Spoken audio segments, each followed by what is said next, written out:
Hey everyone, Raiko here, once again coming at you with some more Phantasy Star Online, episode 1 and 2. We're gonna continue the challenge of doing the Forest to Flow challenge with the Ranger in hard modes, right from where we left off yesterday. So yesterday we did the Central Control Area in episode 2, so only 2 areas are left. It's the ruins in episode 1 and the seabeds in episode 2. Today we're gonna try to complete ruins in episode 1. This is gonna be the first time we actually face the last form of Dark Falls in this set of challenges. So I definitely need to be prepared not to take enough damage that it insta-kills me. I believe it's I need to have above 250 health. Currently I do not, but no, don't panic. I have a few Digger HPs which can give me 40 HP. So if I have to, I will just put them as many as needed. We'll also level up possibly at least 2 times until the boss, so I guess I'll still need to probably use 2 Digger HPs, but we'll see. We'll see about that. I'm still sick today, by the way, so apologies for the low energy slash just, you know, weird voice, maybe some coughing, some sneezing. It is what it is. Still, since I can't really leave home the way I am, and I've been in bed for far too long, I kind of just wanna play some games, and why not just stream PSO. Kinda looking forward to this one anyways, because it's Dark Falls. I'm really curious about how this is gonna go, so I wonder if this is gonna be the dead end I'm meeting. I don't think so. I think Goggle Flow might be the one, but this might still be a challenge. We'll see.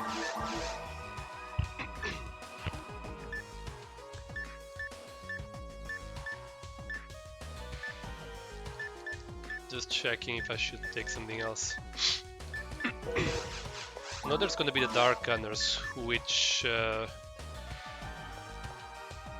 maybe I'll take some Elemental Shot for. Well, until then there's still time. I can also just Havoc them. I don't know if this does damage when they're in that defensive state. Probably not. The Fire Glaive does work though. I guess I could also take the Burning Sniper. But again, I guess I'll just take it, whatever. Storm Assault could also work. I forget if those things have weakness to fire or thunder. Actually, it's fine. Let's not take additional stuff just for a single enemy.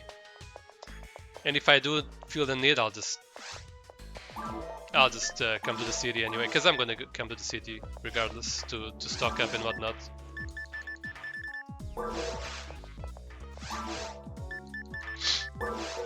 Okay. Let me just do a quick sound check.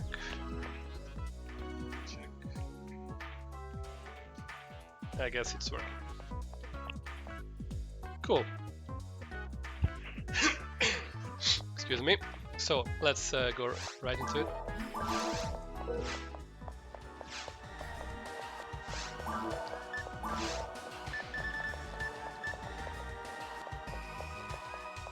I feel like I'm forgetting something, I just don't know what, so let's just keep going. If I forget something, I can just go back, it's okay. So again, for those who might have just caught up at this point, this challenge is basically about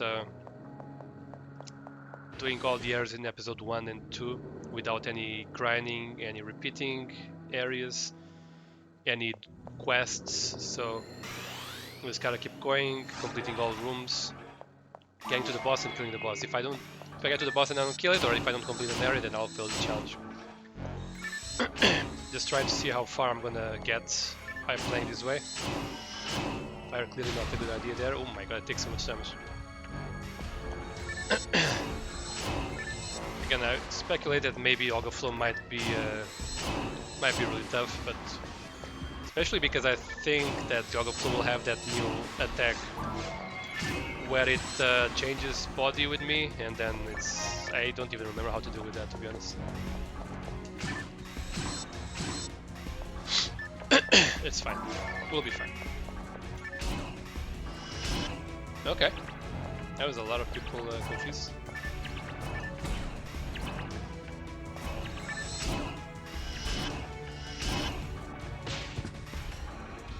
I would have died with a critical there.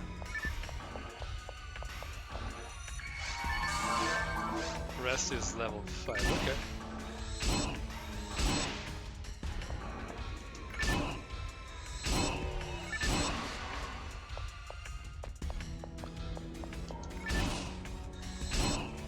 No, the Dulsaber actually died. I guess he was attacked by others.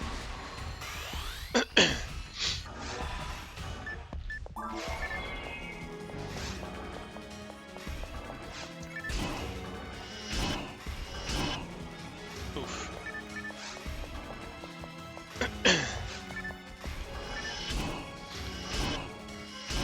Man, this is not working. Yeah, let's just kill them. They're probably almost dead, question mark.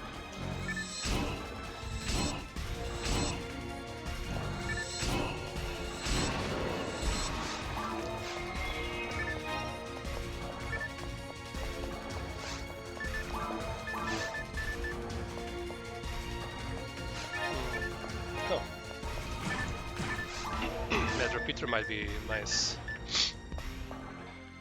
Yeah, the Buster is not going to be important. If it was a Palace, maybe. Excuse me.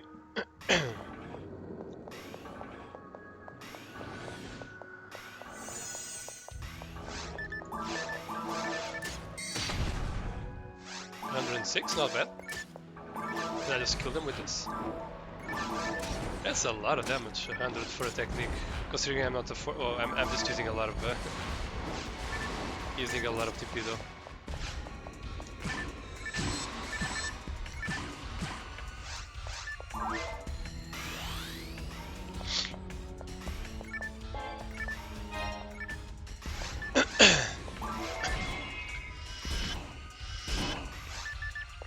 Guess if I'm not gonna confuse, I might as well use a launcher. Oh.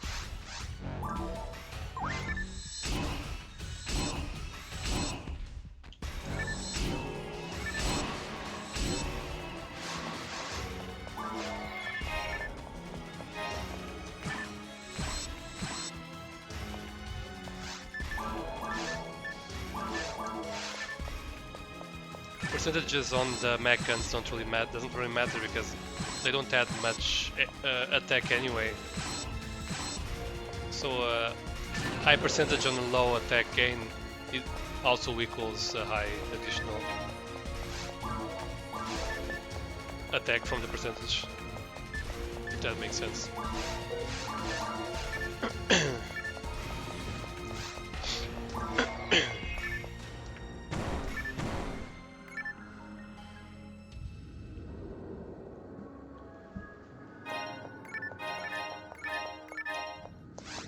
There might be one of those prisons, yep.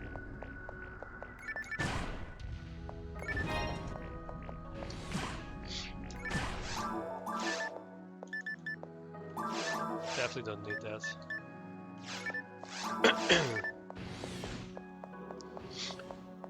Trap? Yep.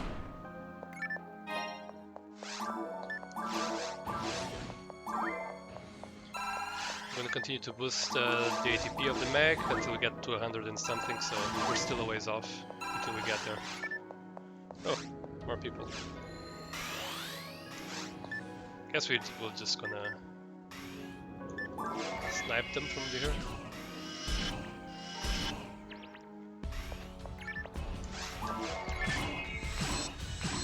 Oh, he's actually missing the attacks.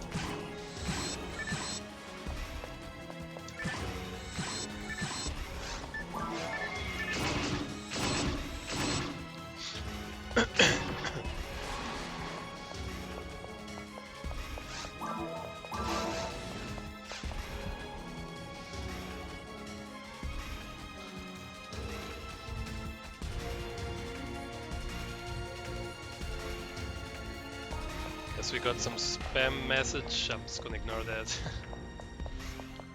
No, I still do not want to buy viewers. Thank you very much.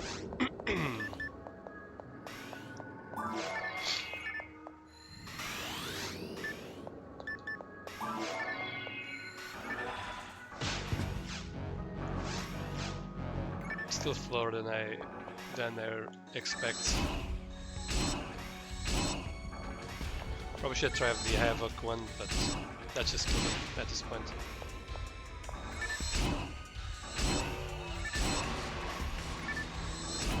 Oof.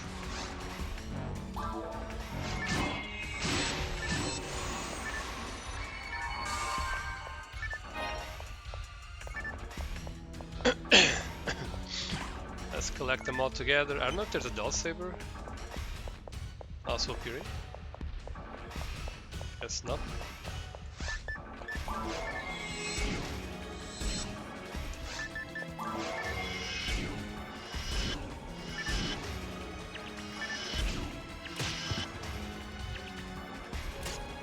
It's like confusing them doesn't really matter much.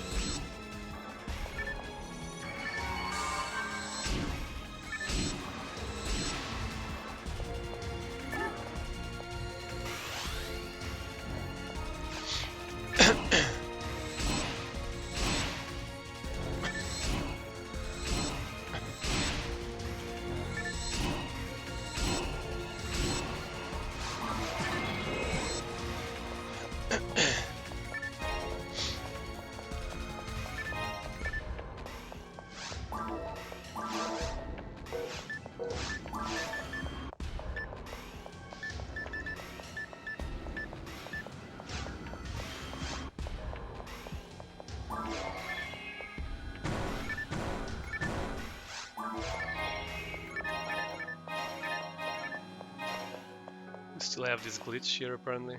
That has been here since the Dreamcast days. Also preserves the re-emulation. I'm quite close to leveling up. I guess I will not use the flute. We'll try to just level up before I need to use the flute. Although shift will most likely run out. Yep. Oof. Maybe I will use that flute after all. Actually, kinda curious how much damage will I deal. 81. It's not great. I deal 80 to 90 damage. I guess it still deals more damage. Oh crap.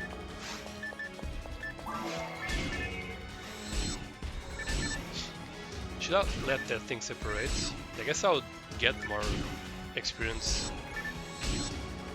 but it's fine, whatever.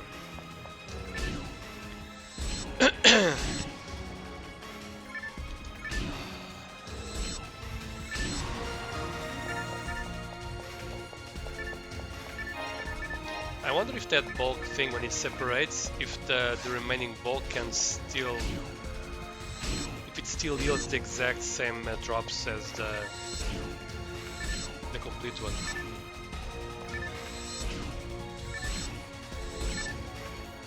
If so, maybe I should just really make it separate for the extra experience. I don't know. I think I'm not gonna do that anyways.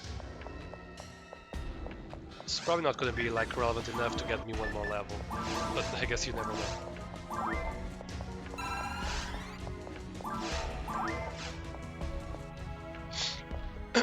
Not sure where to go, to be honest. Oh, there's a button.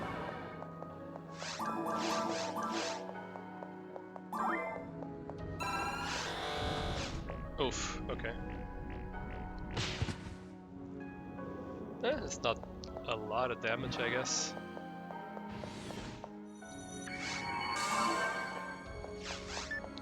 Didn't actually notice how much ATA I got. Oh.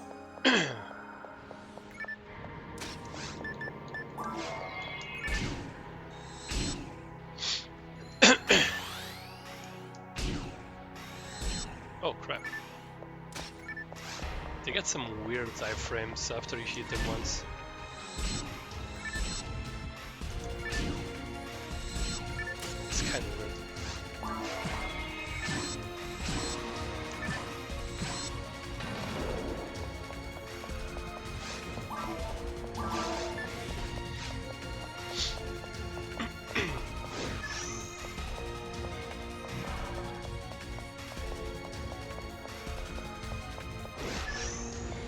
Bottom left, there's 2 enemies out there though.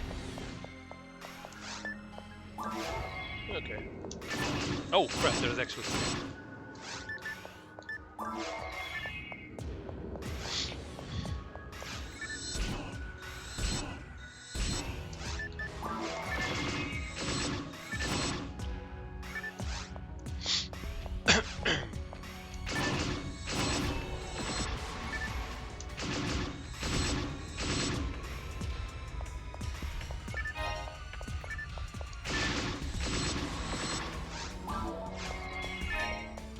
Could clearly see the difference in attack power when the shift ended, but that thing was almost dead anyways.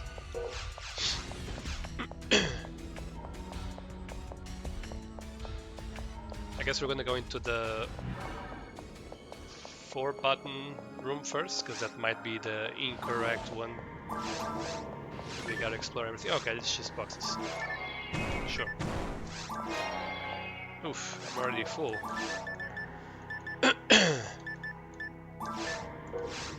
Well, I can use a shock frame now, but I don't know if I have any in the store that is relevant to use. So let's see, what do I get rid of?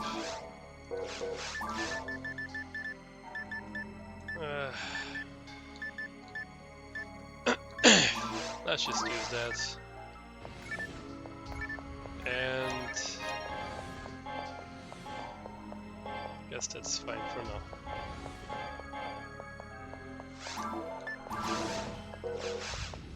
I'll use the monomite as well later. I saw the trap above. And then I'll get 1 additional slot in inventory when I use the monomite to feed the mag.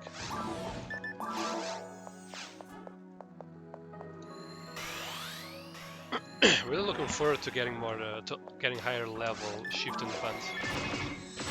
Gonna make things also a bit faster.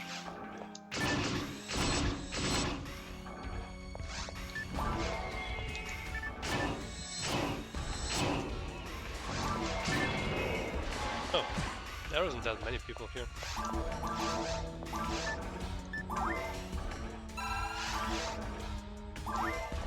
I don't think we're getting paralyzed, so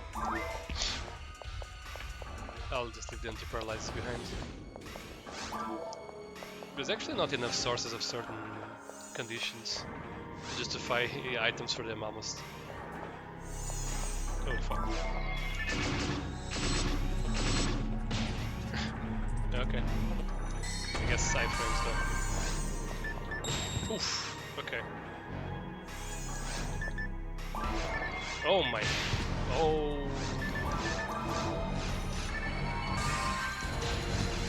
Oh my god. I'm literally stuck. Let's just do that. Hopefully they will die. If they don't die, I will die. This is light damage though, so hopefully that's gonna be enough. Oh crap, yeah. If they don't die, I die. Simple as that. I didn't even notice the numbers, but I'm kind of surprised they did not die, considering that they should be decently weak to light damage. Alright, I should just keep this crap on the floor, I guess. Anyways.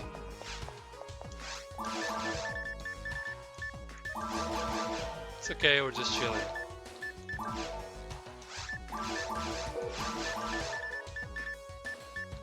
Oh, absorb 3.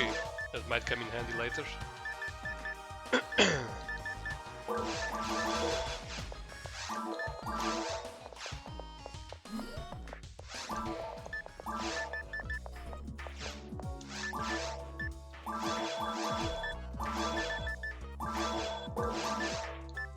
Oh, the band 5. Cool. Yeah. Definitely take that.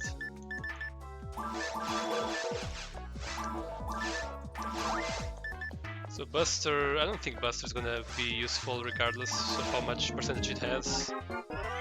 Let's see if it has a good special. No, it does not.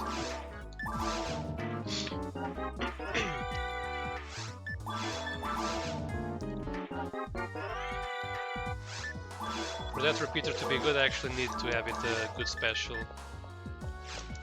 Doesn't even have percentages anyway. It does have +7, which is a lot of grind. Dark, no. I don't really like that sort of like it either kills in one hit or does nothing sort of thing. Not super fond of that. I don't think I'll get poison, and if I do, I have anti anyway. Let's get some of those as well.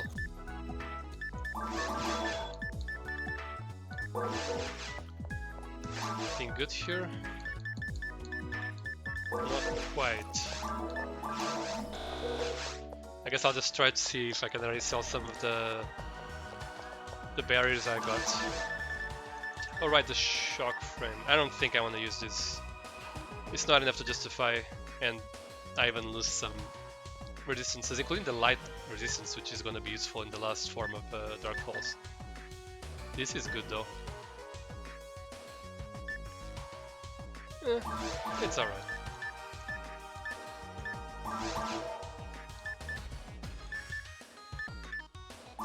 Okay. Okay.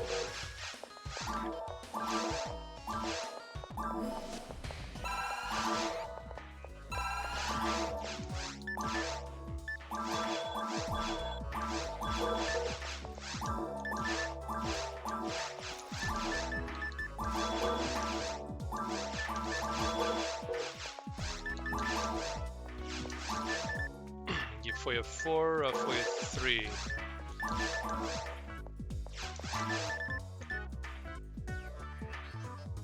Yeah, it's alright. I barely use these things. I could buy it and then just put a lot of mind points via the units, but it's not worth it, I don't think.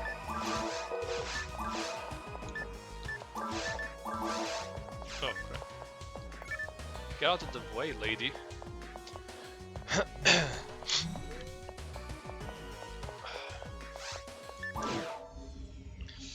Again, sorry, I'm a bit sick, so I'm gonna sound really crappy for a while. Well, for the entirety of today's stream. Hopefully it won't last for the next streams though, we'll see.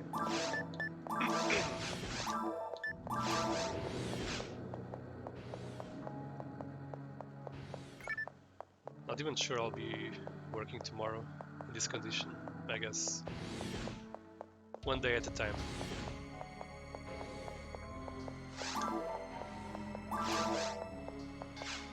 Right now we have a universe to save.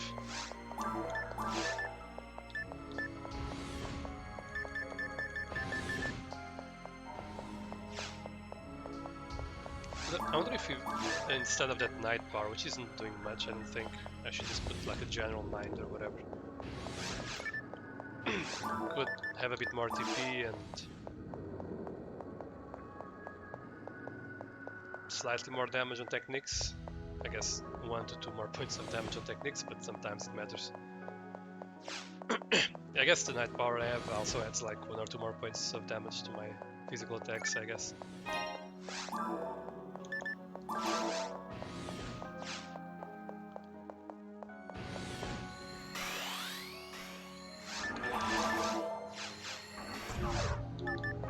I guess they all recovered their health, right? That's how it works.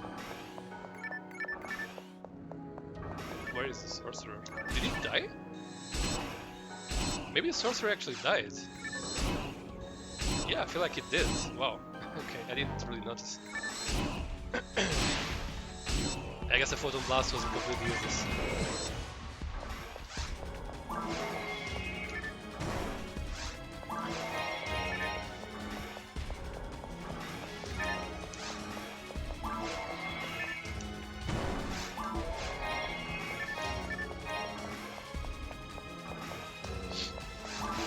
There's a healing thing here, right?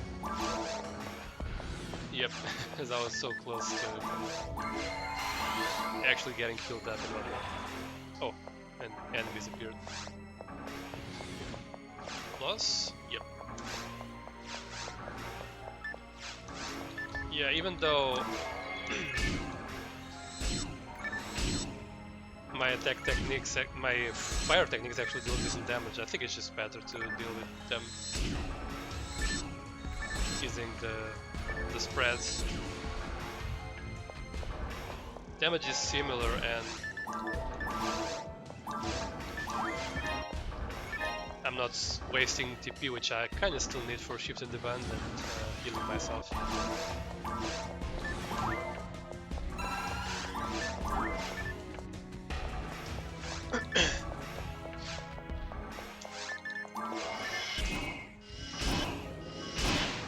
Wow.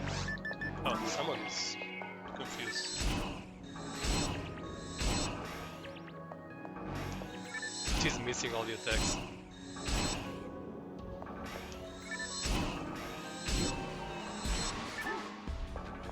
Oh, cool.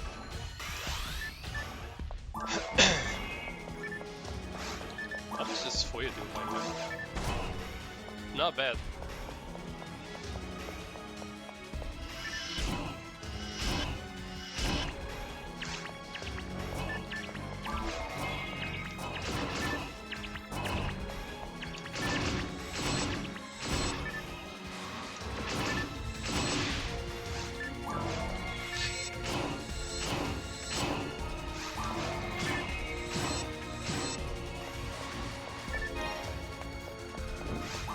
How about Barton?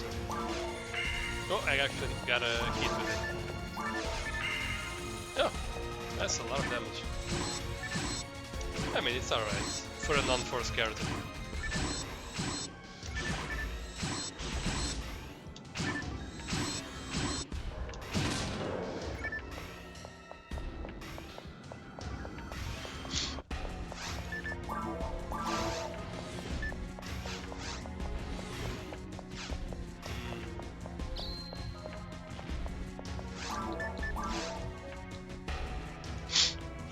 Let's go through here first, but it's... There's a good chance... No, actually, let's go through the other one first. But there's a good chance I might need to go back.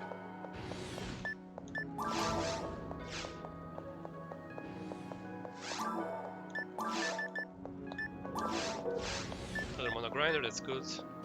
I guess I'm waiting for the maybe the Algo Flow fight to see which weapon I should actually be using there. And grinding that weapon low. Kinda how I did with the challenge in normal mode.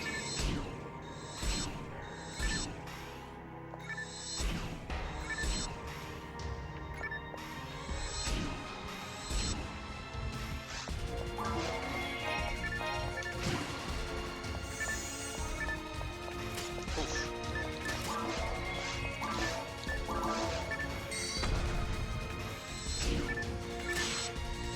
No, actually blocked something.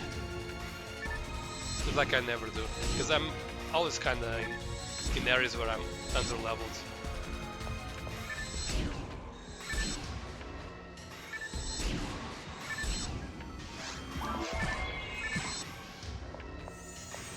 Not over yet, huh? Ooh. Power material, that's actually pretty good.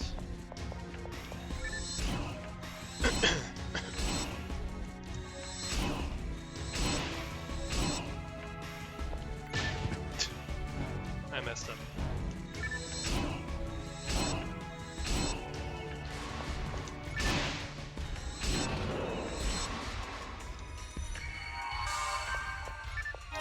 Okay, another repeater. Hopefully that one will have a more useful special attached to it.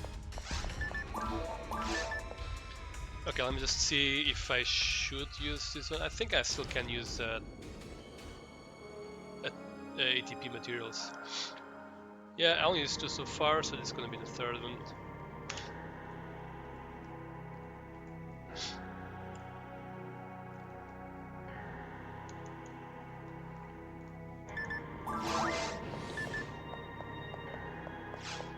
I might just drop that color later on.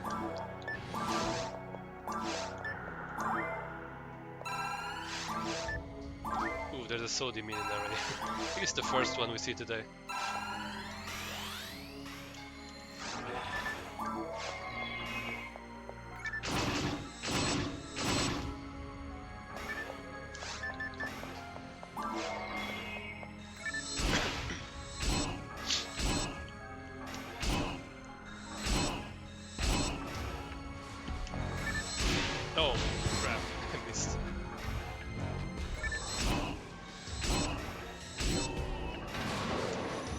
Okay.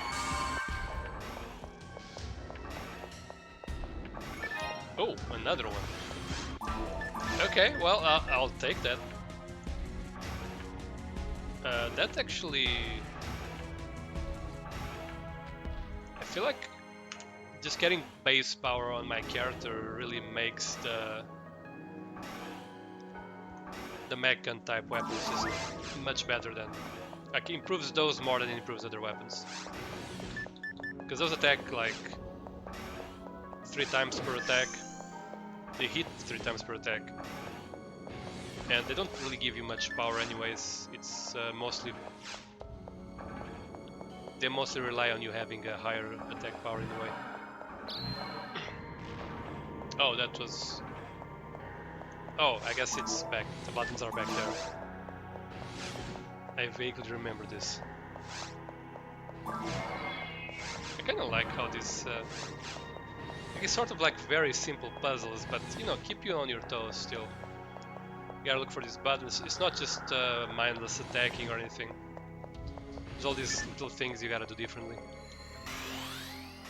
I mean, not that the combat is mindless. It's decently deep, in my opinion. But it's not just attack. You have other things to do. Pressing buttons to open doors, destroying boxes, having multiple paths. I really appreciate the simplicity of this game.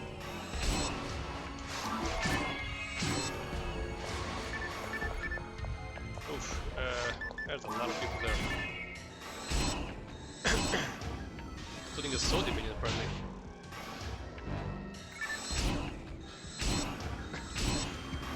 Actually, don't quite understand that sometimes when I get thrown to the ground... Oh crap! I probably would have died from a critical. Sometimes I get up faster than others. Not entirely sure how it works. What determines that? So that's to just... Oh crap. Yeah, like right now. Oh crap. Okay, okay, can you let me get out? Thank you. Oof. Okay, this is the time when I actually take a lot of time to get up.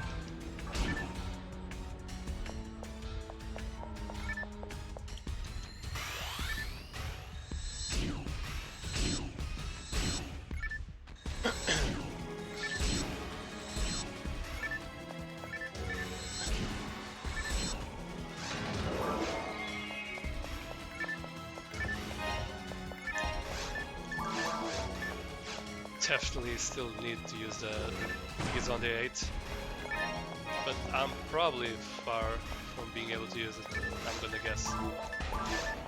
Yep, quite far. Is there a mine here? Trap? No. Alright, so... I guess... Well, let's just check this door first. It's just boxes, and it is just boxes.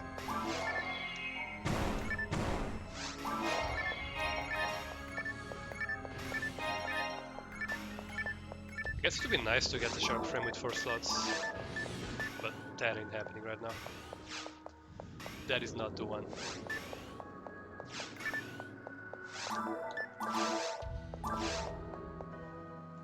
Let's quickly check something.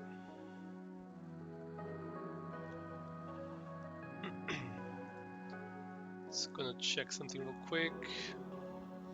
Oh hey, PSO Spirit. You got a plan on how you're gonna deal with Fall's last phase? If you refer specifically to the amount of damage it deals to me with a single attack, I have some Digger HPs that I will be using most likely. At least 2 of them. Because Dark Falls deals 250 damage with the slash attack. And with grants, it's variable depending on your resistance. So I guess I'm gonna also try to see how much damage I'm getting from that. I believe the Digger HPs should be enough though to survive. As for the rest, I'll just take some elemental weapon for the phase when Dark Falls is invulnerable. And I guess for the rest, I'll just try to avoid things and pray. not much other than that.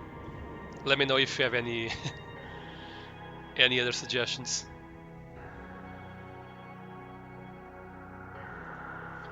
That's why I was asking. Yeah, I did think about that. I did check how much damage it dealt on the last phase for that strongest attack. But other than that, I didn't really think much about it. I feel like I can do it. Grants does 310 damage with 0 ELT. 20 LT gets damage below 250. I guess I have 10. 10 is like 10%, right? It's like literally the percentage, right? So this would take 31 damage off of the 310, which would still not make it low enough for me to survive.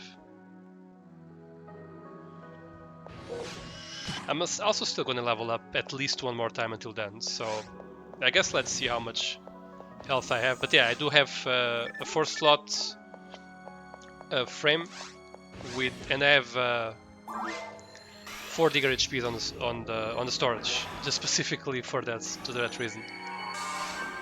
So hopefully, well, if I can even find a general HP in the way, that would be amazing. I don't know if they already drop in hard mode ruins, but if they would, maybe they could also help us quite a bit. So yeah, I guess I'm just gonna try to improvise closer to the situation. But yeah, I did get at least the 4 digger HPs in preparation for that. The Yoga Flow fight on the next stream though, that's gonna be in my opinion, the real bummer. I don't think there's probably gonna be much I can do to survive some of its attacks. I think I just gotta really avoid them. In the normal mode side of this challenge, I did have a lot of trouble with the Yoga Flow fight. A lot of trouble. But I eventually managed. Oh, Chaos Sorcerer. Okay, let's just chill here. Let it miss the attack. I guess I'll just renew the buffs.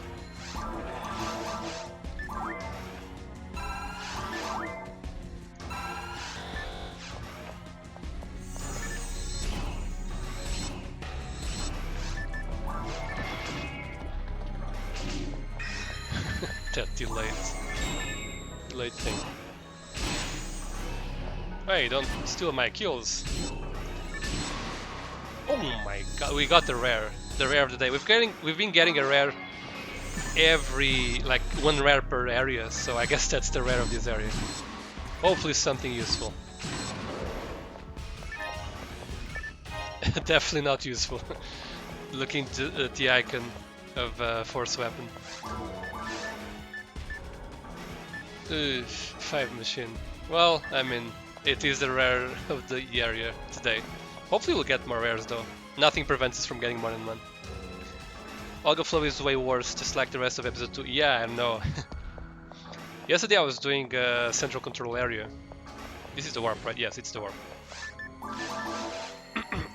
So yeah, I was doing central control area yesterday. And I feel like it was maybe harder than Ruins is being for me today. The Gal Griffin was quite easy though, I must say. I guess having a shot with elemental damage kind of allowed me to deal a lot more damage than I was probably supposed to. I'm gonna go back just to complete that missing part, because I also wanna, you know, get any experience I can get. And also I kind of made it part of the challenge to just complete every single room in the areas I visit. So I'm gonna go ahead and do that. The thing with Olga Flow is that on the first phase, it does sometimes that attack where it just goes beneath the platform or above the platform and then he just throws down the sword on it. And you kind of need to just pray that he doesn't hit you, because if he does hit you, it does a lot of damage. I most likely will not survive that attack on my ranger by the time I get there. I feel like phase 2 of Olga Flow, attacks are trickier to avoid, but aside from the rocks that come from the ceiling, I feel like every attack is avoidable. Even the rocks. I think the rocks only fall in specific places. You just gotta memorize exactly where the rocks can fall.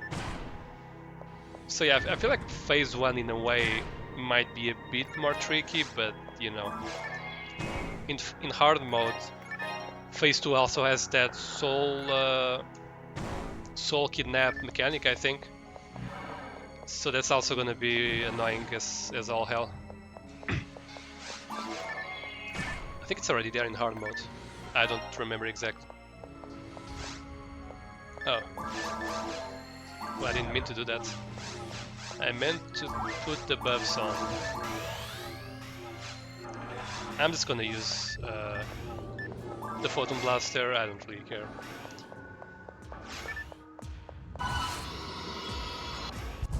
I'm probably gonna get attacked as soon as I'm out of the animation, but that's fine. It's just 1 Dominion this time. Oh, no, this time they died, what? Okay. I still don't understand what... oh crap. What influences the damage from the Photon Blast? I should really check those formulas. I know it's light damage from the one using the one I did. From the one I used, I mean. I just don't remember how actually the damage is calculated. I guess attack power might come in because I did use those 2 ATP materials. I leveled up the mag quite a bit. That may be why the Photon Blast is doing more damage now. No crap. Well, that's fine.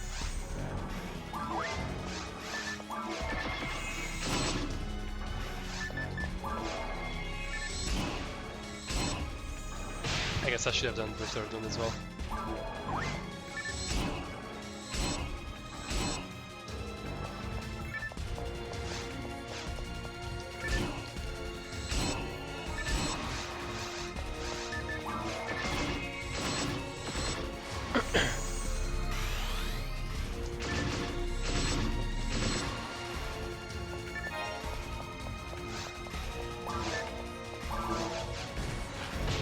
Oh crap, he attacked me before you got to it.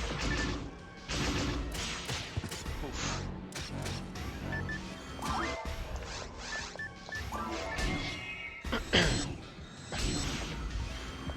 Might actually just get insta-killed with a critical from the Vel Saber, let's just heal.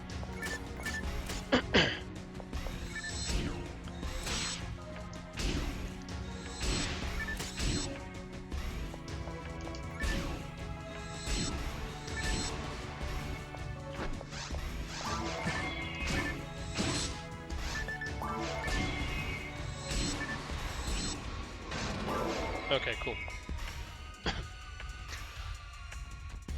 All PBs do light element damage, Pillar scales with ATP, Asla scales with EVP. EVP? Wow. Interesting. All PBs very slightly scale with MST. Oh, really? Mega IQ plus Synchro also increase the damage. Okay. I guess IQ quite low here on this one. I very rarely see people cast their spells from the menu. Usually they do it via the quick menu. Yeah, I've gotten that comment for sure. The reason behind that is that I started playing on Dreamcast version 1, where you didn't have that quick menu. And yes, since then I've played all sorts of different versions, but I don't know, I just default to the actual menu, because Dreamcast did not have this. And to be honest, in my defense, like, I feel like it's just, in a way, I know it's not better, period, but in a way it's also more convenient, because imagine you're attacking someone, like with, you do Foyer, you can just like keep mashing button A, but here like you press 1 and then you need to open the menu again, press 1, you need to open the menu again, like, I just feel like that's a bit more annoying.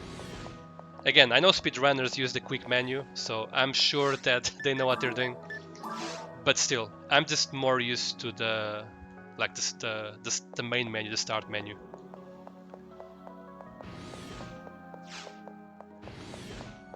I probably would get some like slight gains if I got used to this, but I just don't really. And sometimes finding things here is much more annoying than just going here and now, like having this categorized. It's much better for me as well. I know you can like you know, you can reorder these things, but I don't know. I just don't want to deal with that. Interesting that it doesn't stay on spells for you. Yeah, now that you mention. I mean, if I don't use it, it stays on spells. But if I use one, then it... Wait, now it did. Wait, now it didn't. I don't know how to tell you, really.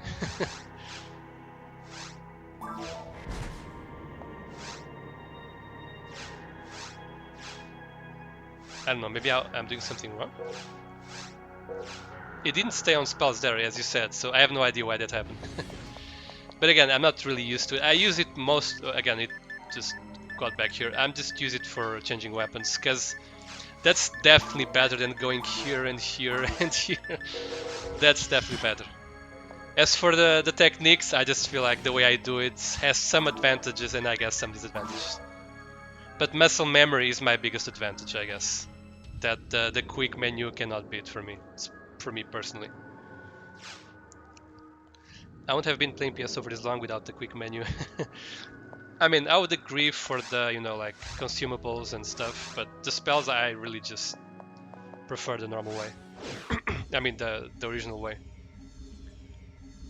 I wish there was a quick menu for at least shield armor swapping as well. That's true, because especially when you're...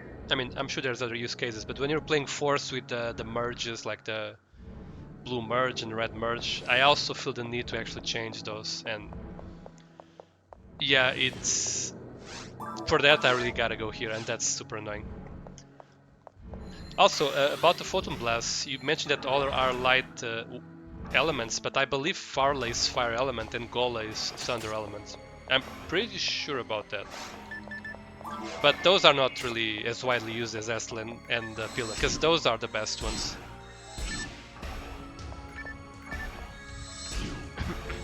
I think that's one of the reasons why Farley isn't that good, is because it does like fire damage.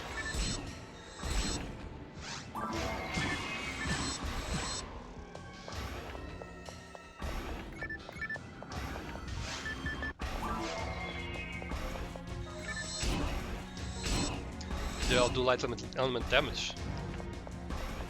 Well, I remember learning from a guy that one does fire and the other does thunder. I never tested myself, so I can't really... I mean, I don't doubt you, but I just saw this guide from some PSO player explaining how those two are actually the worst, kinda because of the different element type. HP. It's gonna note down. I'm gonna use a material. Far less the same scaling as Pila, but less base damage. Yeah, I know it has less base damage, but I also like this guide again. Just said it used fire damage. Again, I'm just telling you what the guide told me. I don't know. I didn't ever really check it myself.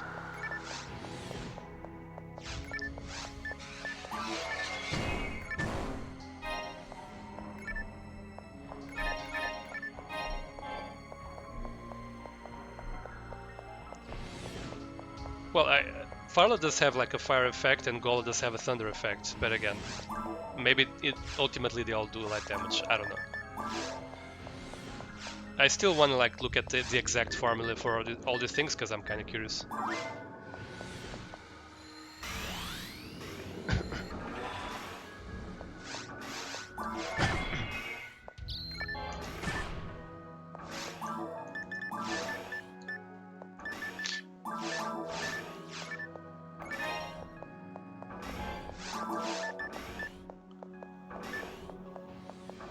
Is this good at all? It is not good enough, I don't think. Let me just do some quick math.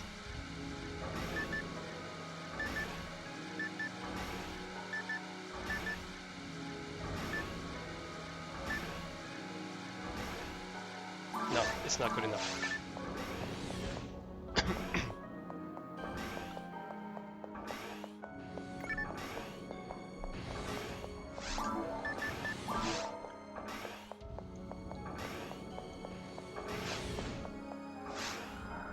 Guess I'll just renew the buffs.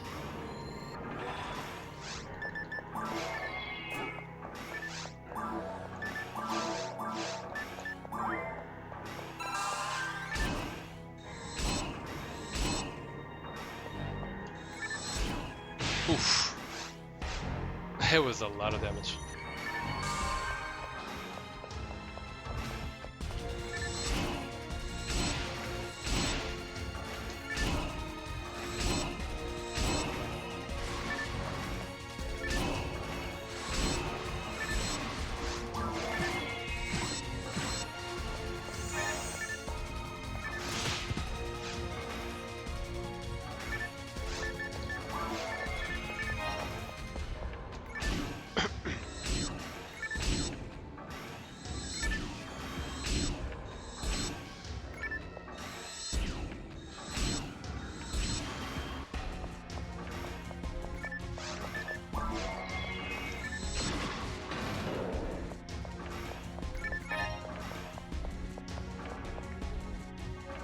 Maybe that changed between versions, but for versions 3 plus BB they all do light damage.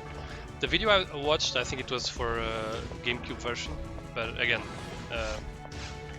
let me check the link you shared.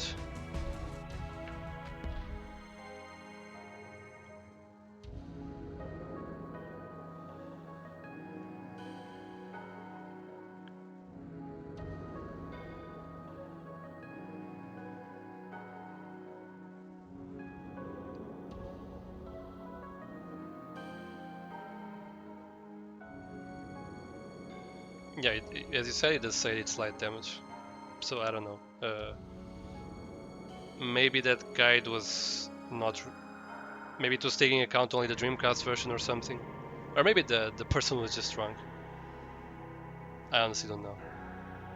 I also thought it weird to have different elemental damage.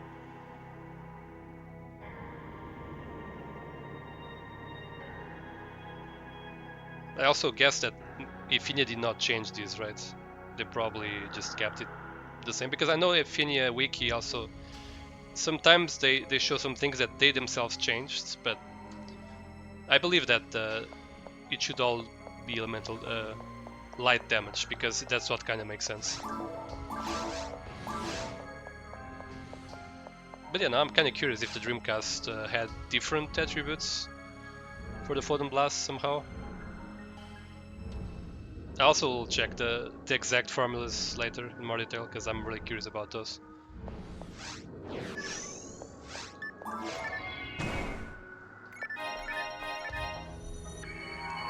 Let's just heal. Sometimes there's some random traps that just kill you outright.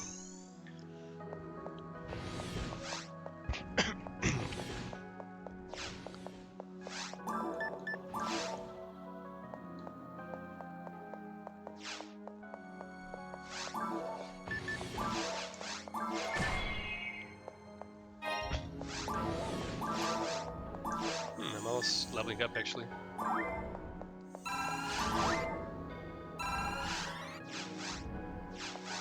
Guess it still justifies using fluids. I'll also go to the city as soon as I have Photon Blast charge and then use it. I'll go to the city. Oh crap! No! Well, there's others.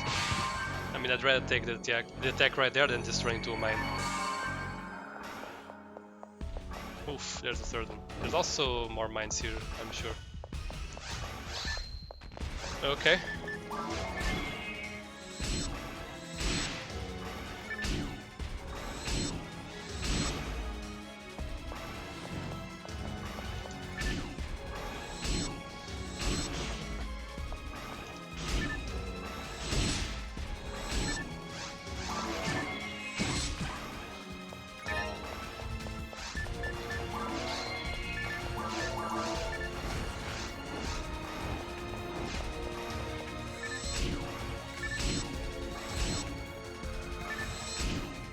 I wonder why these things have iframes when you hit them. It's so weird. Like I'm really used to it, I guess, but when you think about it, why do they have iframes?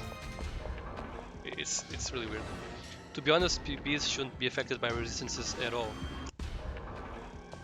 I mean, it's kind of neat that they have an element. And I would not be surprised if they did have different elements. It would give more variety to them. Rather than just having Pila be a better version of Farla, I think I'd prefer if there were different elements. Probably would be nice if they didn't do all the same element anyway. Welcome to the Room of Death. Oh, is it? Oh, that one. Do you mean that one?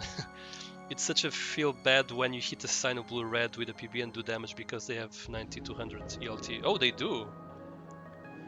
I didn't even know that. It's just an extension of the problem that resistances are overdone in Ultimate. Oh. Do forces struggle in Ultimate then? It's been a while since I've been in Ultimate, especially as a force, I think. If I ever was there as a force.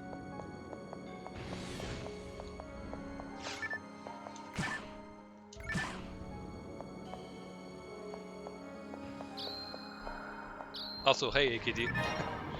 Hope you're doing well today.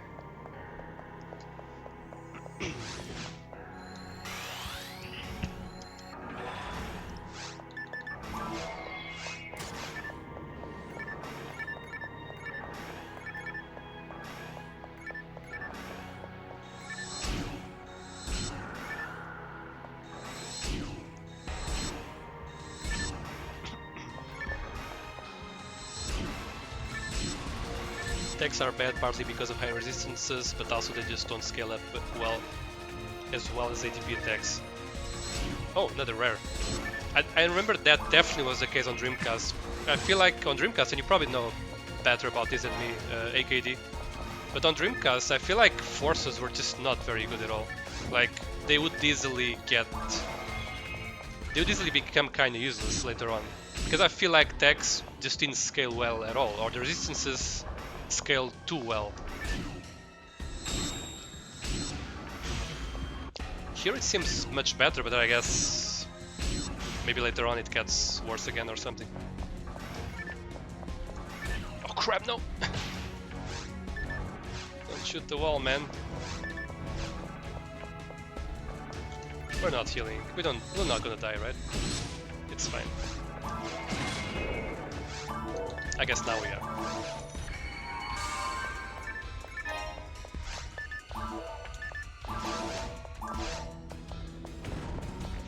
Oh.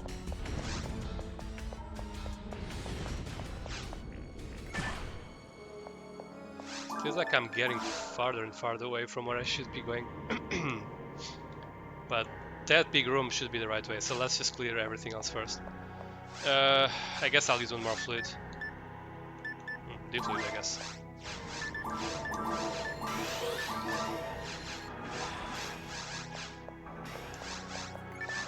I'll just use Sodom Blast here. Hopefully they will die. Oh, and when you said that it scales with ATP, I'm guessing... No, sorry, you said it's one is with ATP and the other is AVP. I guess this is ATP, right? Does it matter which weapon I have equipped, or is it just base stats that influence the damage? And I'm surprised they lived, huh?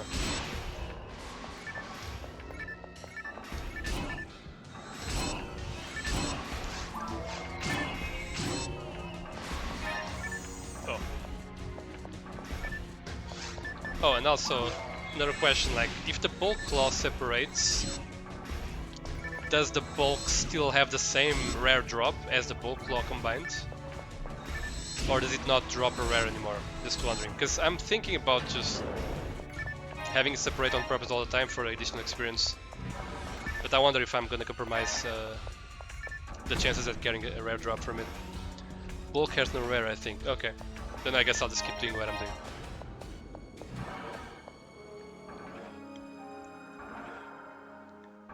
I mean, the bulk claw, the combined one, I'm pretty sure it has a rare drop, but the bulk, probably not. Bulk is a different enemy and has no rare. Okay, gotcha.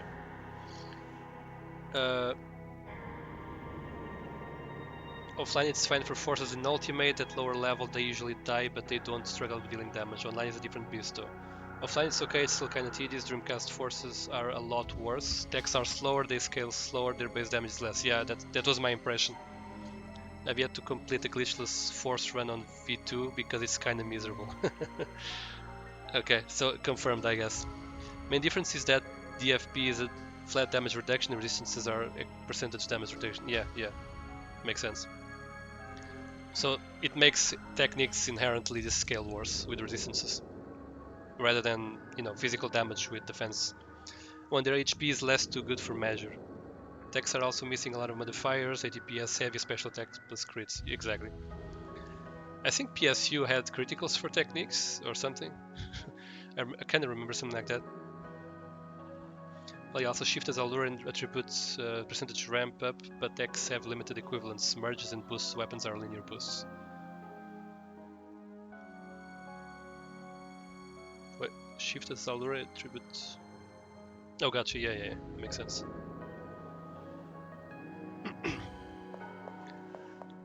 But yeah, as a force, I feel like you kind of need specific, you know, the merges and the element boosts to actually, you know, keep up with your damage. But the thing is, those are like rare things. You're not guaranteed to get them, and if you just started playing with the wrong section ID, you might pretty much never get them anyways, or almost never get them. So that's something that is kind of also annoying. I'm surprised that this is going for long, like this room. I'm going through the... I left the big room back there, so I would have expected to already reach a dead end here. Is there something here? No. We don't need the Gatling, we can just drop some things, I guess.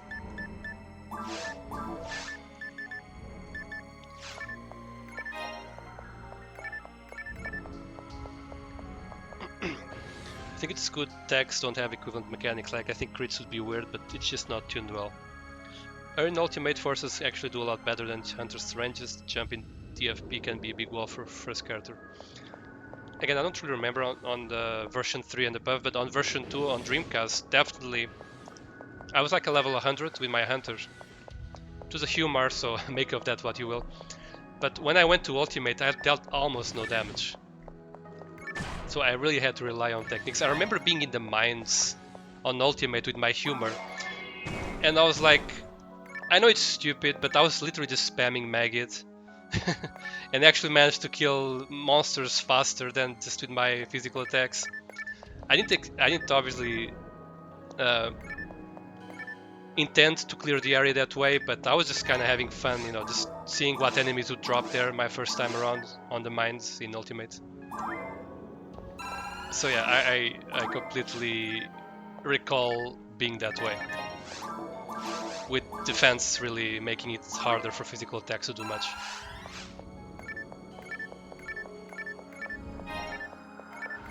I guess I'm gonna leave everything else on the ground. I don't need any of that. And on that note, I'll just drop the anti-paralyzes as well. I don't remember this, like, this dark room here. I don't remember this map layout at all, to be honest. Interesting.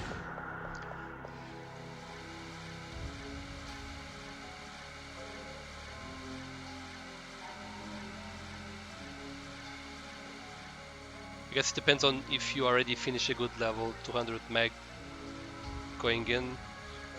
I did have a level 200 in Dreamcast V2, but still, I feel like I was struggling. Forces also gain power really quickly with each new tech drop once they are in ultimate. Hunter's ranges need a lot more techs to catch up and overtake them. A lot more levels to catch up. Gotcha. Difference between your experience with a full Powdex mag and a throw stuff at the wall mag is immense. Yeah, I guess I can't guarantee I also had the best mag in that situation. I was really young back then. I was like, what, 15 years old or something? I didn't think too much about the things back then. But it does help that the shop gives away mid-level techs for free easily. Good mid-level weapons take longer to find. My first few cast mag had a bunch of mine levels because I wanted a rare mag. Yeah, I also understand that that need. I do try to make the rare mags kind of fit with my game plan, but if I have already multiple of them, I might just do weird mags just to get specific skins, just for collection purposes. Or I used to in the past. I don't really Aside from the PSO I'm playing on stream, I'm actually not really playing much outside. I guess I'm mostly playing episode 3 off stream as far as PSO goes.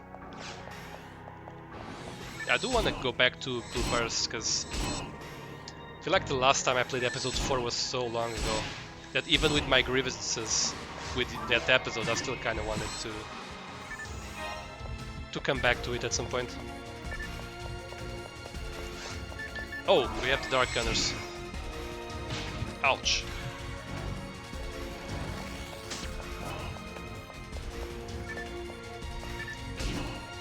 Oh crap. Oh, the thing was protecting me. Okay. Oh, I was meant to go to this back to the city now that I remember. Oops. Okay, I'm playing bad. Okay, let me just focus for an instant.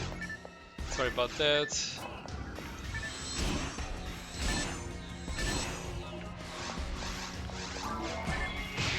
Okay. Okay. Okay. I guess we're gonna go back to the city whether we want it or not. That's fine. I left the telepipe somewhere.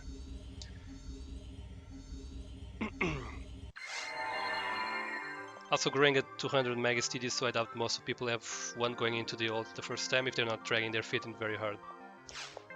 So I bet a lot of people have 100 for the rare mag, then let it fall off. In Dreamcast, I don't think we even had the rare mags, and if we did, I don't think I would even know about it. It's kind of funny how techs are kept at level 15 in very hard, but then suddenly you unlock techs up to level 13 in Ultimate. That's basically because of version 1 to version 2 jump in Dreamcast, I believe. Because in version 1 of Dreamcast, you could only have techs until level 15, and then when you got when you got Ultimate difficulty, then you had techs until level 30. I mean, they could still have changed that for the GameCube version, but I guess they just left it. 100 mag levels is dozens of real levels equivalent of whatever stats. Yeah, that's true. I think this is a relic of V2. I don't remember if tech exceeded level 15 in V1. Yes, they did not. It was the highest level in V1. I remember that for sure. Because again, like, most of the time I spent on PSO back in the day was with V1. And then Ultimate comes out with V2, and then suddenly you have all sorts of techs up to level 30. But again, I kind of wish that they changed maybe that for the GameCube version and just made it more spread out through all difficulties.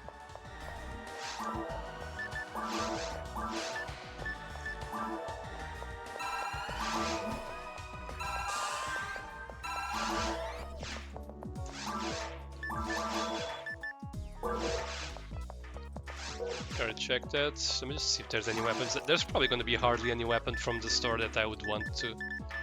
I guess I'm still looking for something to heal myself. Just save a bit on TP while also doing some damage in the process. Oh right, I also have a lot of stuff to... I guess I might as well just sell all of that. Text parameters that then damage starts scaling up very quickly, probably too quickly. Like they just because really fast, but you start feeling more and more like you're throwing softballs and firebombs. Level 30 is a rare for the sake of being rare. It's not really that much better than level 29 except for Mega. Yeah, that's true.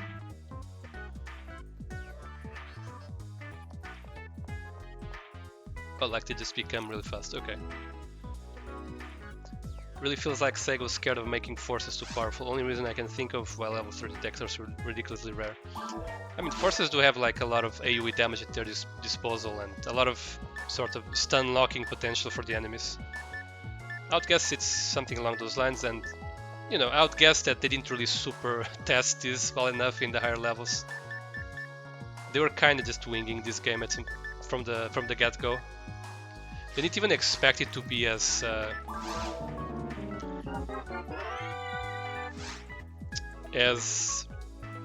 popular as it was, as it got to be. So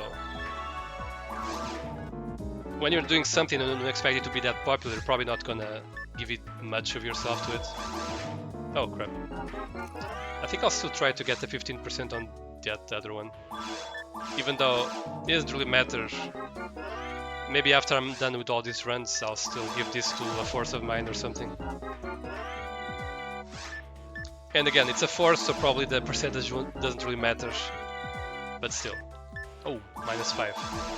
I think in Dreamcast you could actually get minus percentages natively on weapons. I could be wrong though.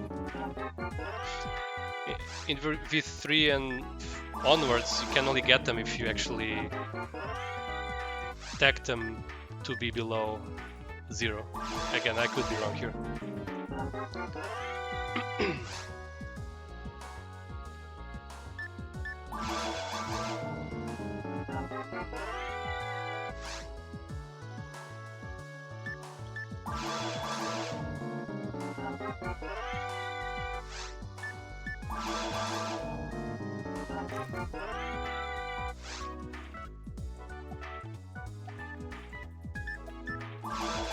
Attacks are really good in hard, very hard mode in GameCube, so it's possible that they thought things were powerful enough.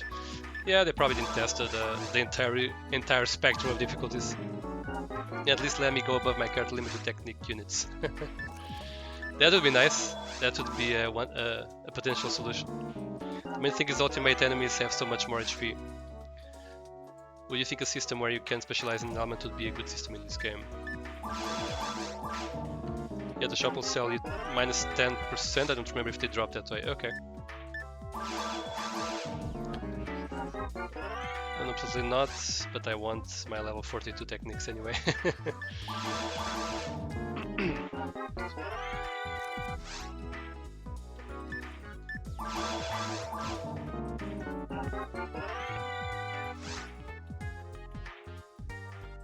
A unit that allows to ignore resistance. Guess that could be probably too broken. I guess depending on how it was done.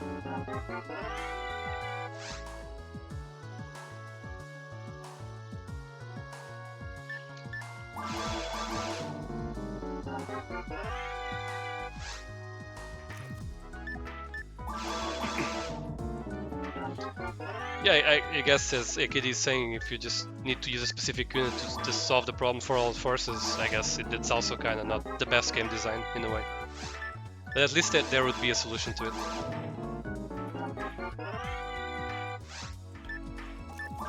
And I'm not getting the 15%, am I?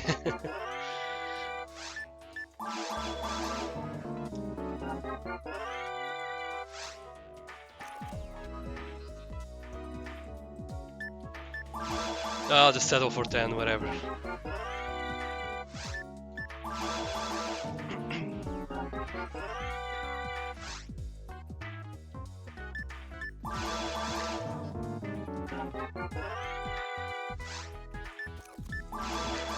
The nice thing about BB is you can make an experience uniform for all players, and they could tweak text at fundamental level. But what do you mean? Do you mean like private servers, or was there some differences in Blue Burst that helped Technic users? Maybe there's V801, basically a unit all forces take. Is it the cast time one? The one that increases cast time, or decreases cast time, I guess? And I never really played around with those things, but I did hear about them.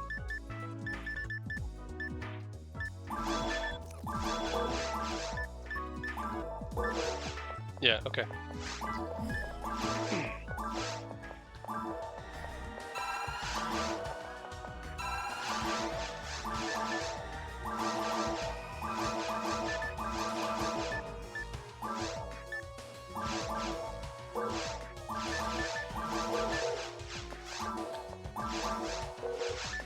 No idea why I have a cutter here.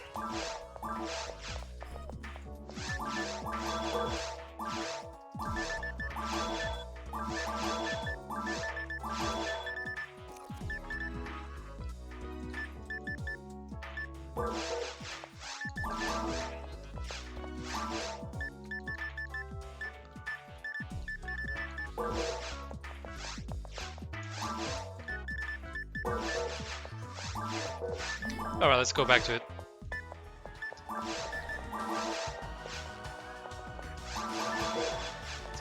This was a long enough break, I guess.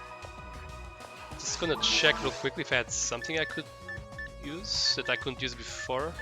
I guess we do have the shock frame, but I guess I don't really care about that all too much. Even gonna sell it. I guess we can sell this shield as well. Okay.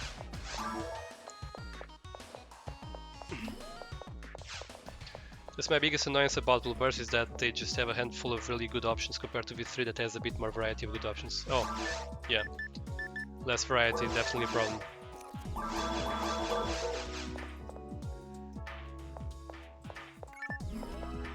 Yeah, same problem I have with Excalibur and the Light Scar. I could check the shop for a light resist unit. Oh, that might be a good idea.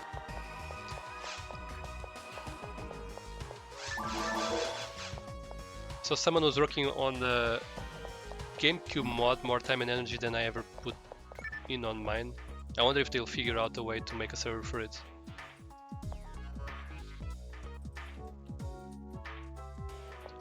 But what kind of GameCube mod?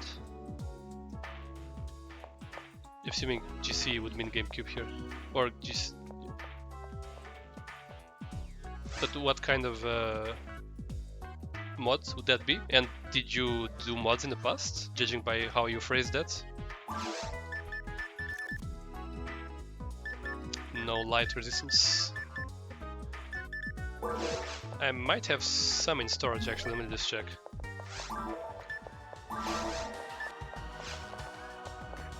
Because I tend to get some resistances. Yeah, I resist Saint. Hopefully that's already enough. It's an additional 10%. They modified a lot of parameters. I didn't pay attention to it much beyond that.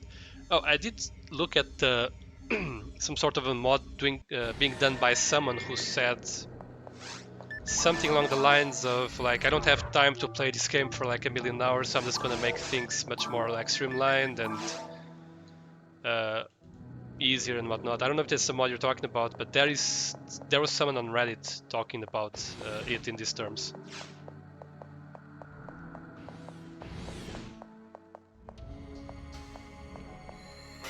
And there's so like many optional rooms in Range 2 right now, it feels.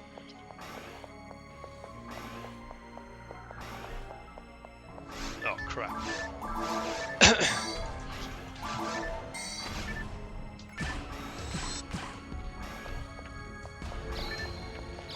I'm gonna level up anyway, might as well just...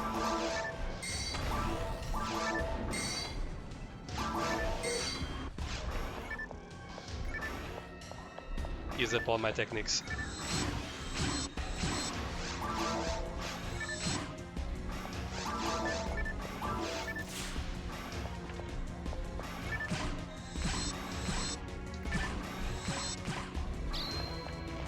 Oof.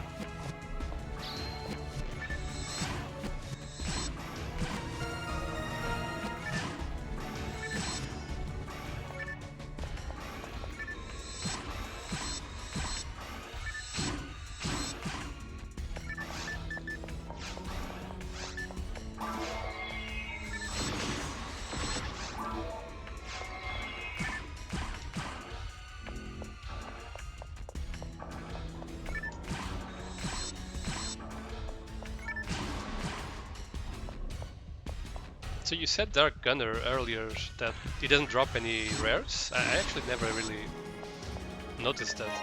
Never thought about that.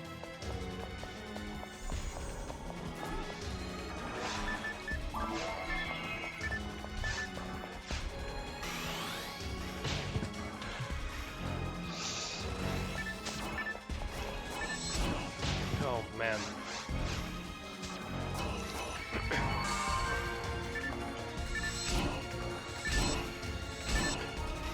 Death Gunners, the red ones. Okay. Wait, the red ones?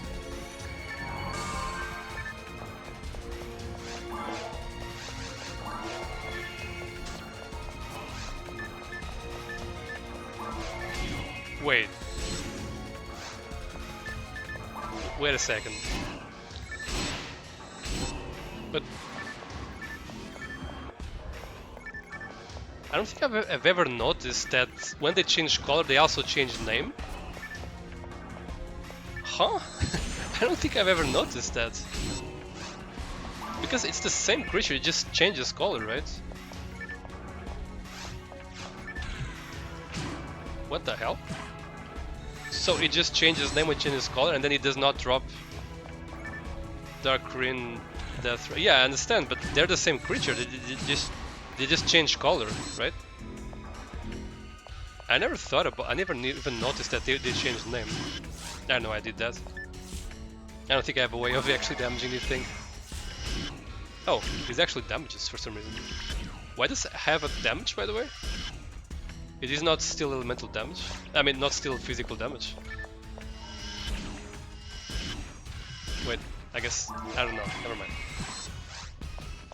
I thought I damaged there for a second, when it was impervious to damage. With the Havoc thing. Freeze Paralyze stops them so they're not moving. Oh, okay, okay. Gotcha.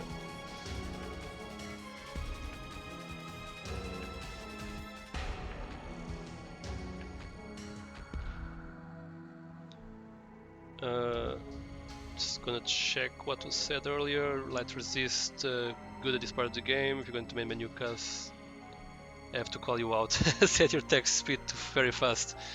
Oh, wait, what? What do you mean?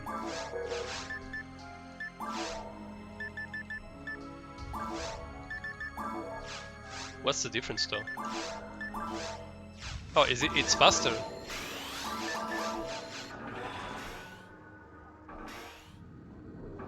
Is it faster if I do it like that with the message speed very fast? Menu loads faster, okay. I did not think about that. I thought it just affected dialogues. I did see you set that up in one of your speedruns, but I didn't really give it much thought. I thought it was mostly for interacting with the principal and whatnot.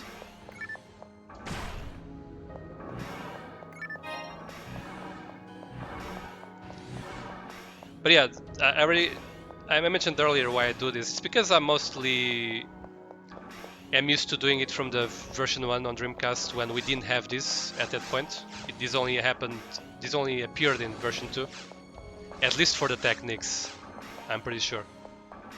And at the same time, I kind of really like to cast things and not have the menu shut down. Like here, like if I do this, I need to open up the menu again. And for some reason, it doesn't really save all the time where I left it off. I'm not sure if I'm doing something wrong. Maybe I'm just pressing right bumper by mistake. Anyways, it's just more of a muscle memory thing than anything else. Oh, did I just get the right one on first try? I definitely did not remember which one to take there.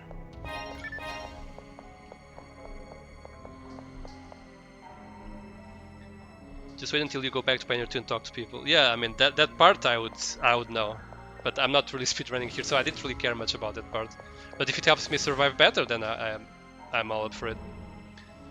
If you try to shop fast with slow text speed, you have a bad time, and any percentage glitching doesn't work. At least I don't know how to make it work. Oh, okay, okay. Maybe that's. Yeah, I think it. I think I got this from looking at your guide on how to glitch things. Yeah, I think that's where I saw it, on your YouTube guide on how to do the glitch. There's a bug where if you press R plus Y on the same frame, it will advance the menu. Okay, that's probably what's happening here. That's most likely what's happening then. But again, I don't really want to deal with that very much, and since I'm not really being super serious about, you know, I guess being super fast here, I kind of just will probably keep doing this with the techniques. Hopefully you won't mind too much. For the most part, this is going to be more noticeable only when I play the Force on my on the challenge version of on the Force version of this challenge, which is going to be the one after Hunter. Doing Ranger now, we'll do the Hunter, and then we'll do the Force as the last one. But yeah, I can noticeably see that all of this loads faster. I just didn't think that the loading actually mattered. I felt like you could just press A even when things weren't loaded and you could still advance on the menus.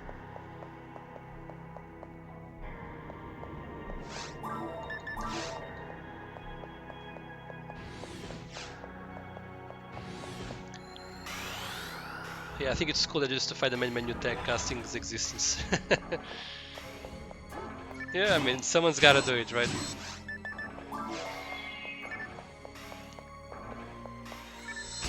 So the thing I've done is get used to main menu item equipment. Well, I mean, you don't really...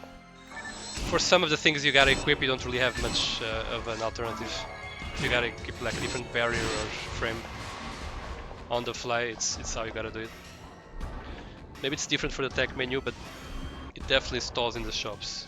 Well, I mean, even on weapons on V1. Yeah, I never really felt like I was being stalled, to be honest, but it's fine to keep it. In best case, it helps. In the worst case, it does nothing. I'm actually kind of curious if I take the wrong warp on one of those in that room. I think it's just gonna put me in some random place, sort of.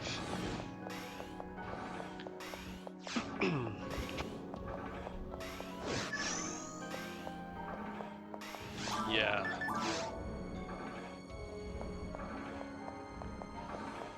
I mean, that was also helpful, I guess, if I wanted to to go to this part.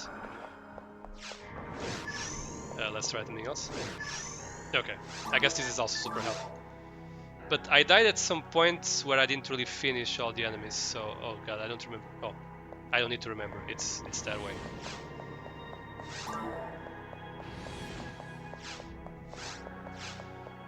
I'm probably will get one more level before Dark Falls. So I guess I'll need 2 Digger HPs plus light resistance. Oops.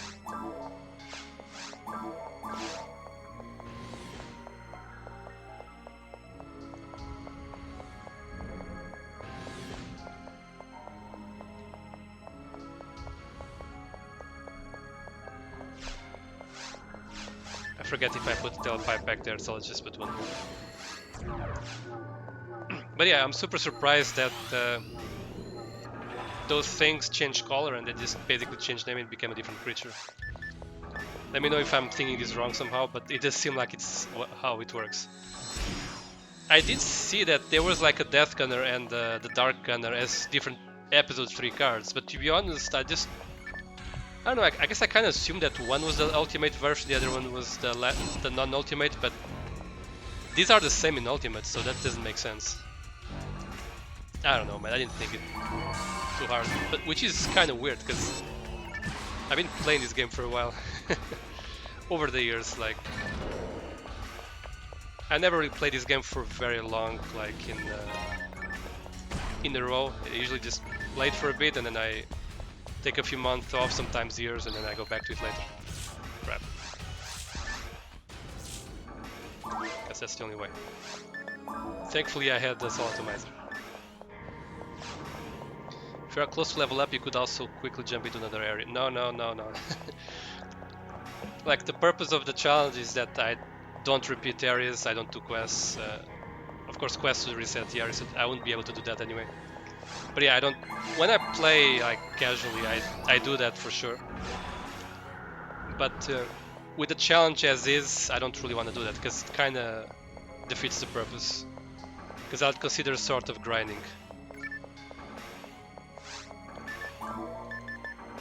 I guess I'm done here. Like, the idea is that I'm taking this character since normal mode, episode 1 forest, all the way to here in hard mode, without repeating any areas, doing any quests. And when I say repeat any areas, I also don't go like grind for a temporary amount of time in other areas. I just keep going forward exclusively. Eventually I will hit enough, like I will hit a dead end, I would imagine.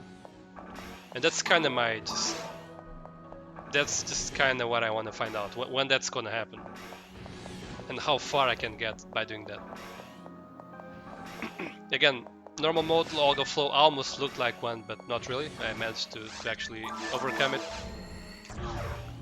I don't think Dark Falls will be one either, but maybe the log of flow on hard modes could prove to be a really hard one.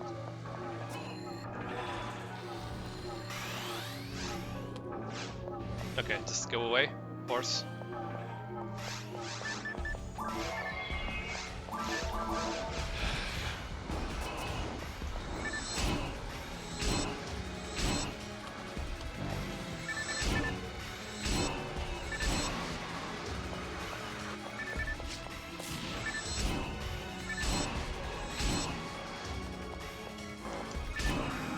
Oh, a rare from the bringer.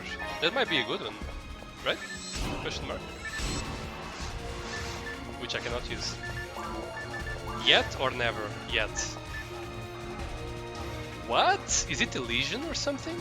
It needs MST. It's super strong too. What the hell? Well, Elysian, yeah. Okay. I remember getting an Elysian from very hard Rappy, like rare Rappy at some point with my force, which was pretty cool. I didn't know this one dropped here as well. Will I ever be able to use that as a ranger during my during this sort of challenge? Maybe on the very hard mode side of the challenge I would be able to use it, and even then I'm not sure. Maybe the ultimate side of things, assuming I would get that far.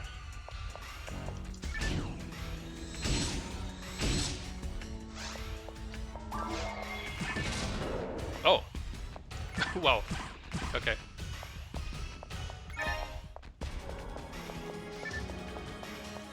So I guess I shouldn't... I mean, eventually I'll have to kill the red one, right?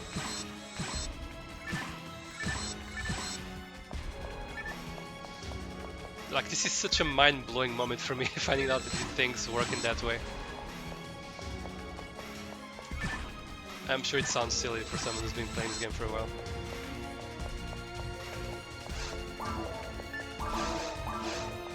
Oh man, this is like a jump scare for me now that the text all appears at once.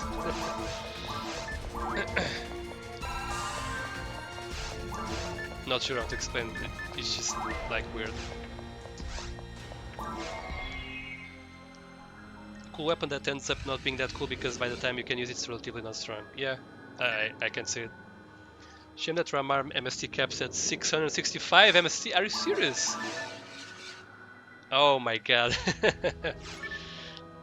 Wait, really? I thought if something goes over the cap, they showed us can't use. No, that's actually... Yeah, I know that it's not the case. Due to my time playing the phony Whirl, the female Newman Force, it's unfortunately not the case. It doesn't tell you that.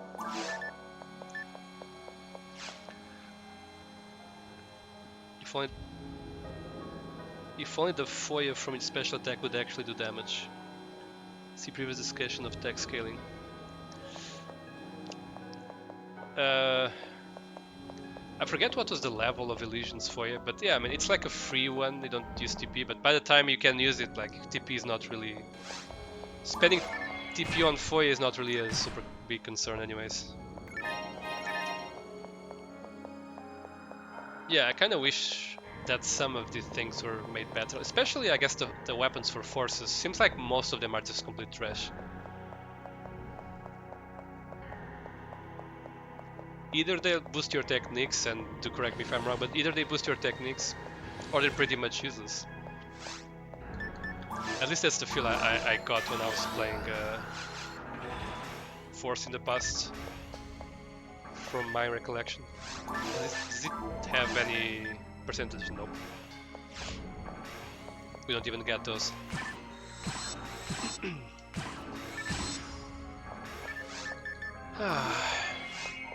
Still a pretty cool weapon. I really like how it looks. Oof. I wish the spread shot was also a bit stronger than it actually is.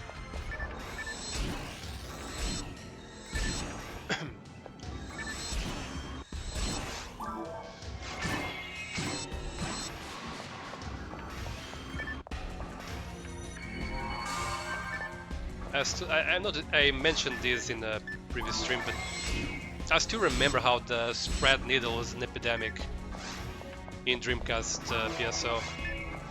It hit everyone like the shot did, but it was so much better than pretty much any other way. It had like rifle speed, I think, maybe rifle range as well. I don't know. Could you also inflict a lot of status conditions with the special attack? It was super common it worked super commonly. Everyone was using it. It was so annoying to see that.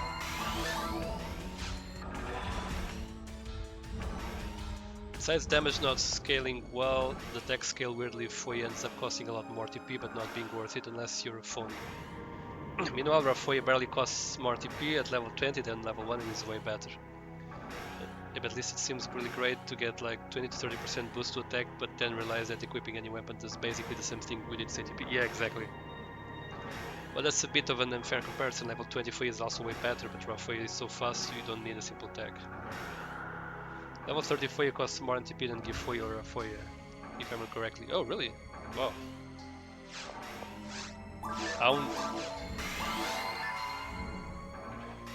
I wouldn't think that would be the case, but I guess it is. I never really had any level 30 techniques, as you'd expect.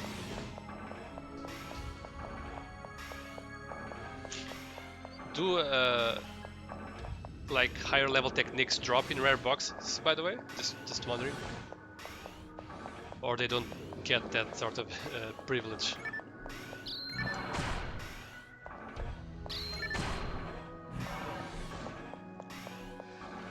Also, MST scales all tech damage the same way, so even though Foy scales damage faster, it's barely doing more damage than Gifoy and Rafoy. Yeah, that also makes sense. Yeah. I think we're going to check the other room first, but I guess I can just kill that thing. Never mind. Let's go back here later.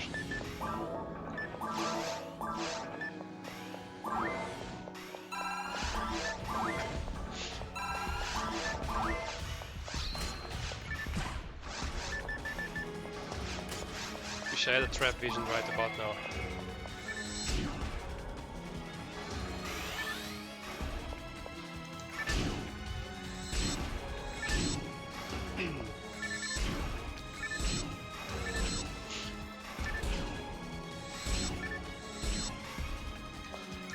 Only the usual random tool drop for decks, green box. Okay, gotcha. It would be nice if they had the red box.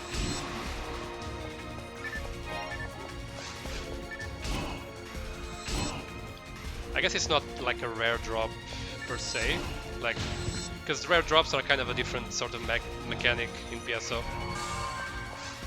where each enemy can drop one. So I guess it makes sense. That, I mean, it makes sense in a way. I don't think there would be anything wrong if like the same enemy would drop more than one rare drop anyways. And I know that even the new serve being developed by Fuzzy even allows that. You can actually assign more than one rare drop per enemy.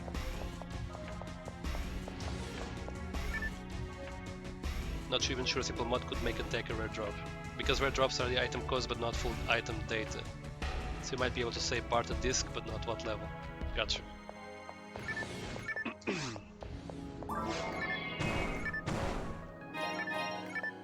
Oh, a beam. I guess we'll take the anti-paralyze this time, because we did get paralyzed somewhere back there.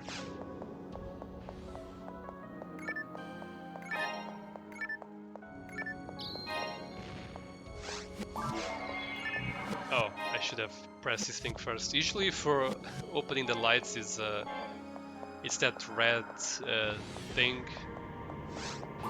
Red object, not really a button, but whatever. Let's just drop some of this. I do need the money, but I guess I'll drop. No, I don't have soul optimizers. If I get paralyzed, it's game over, so I'll just keep the anti-paralyzers for now. Okay.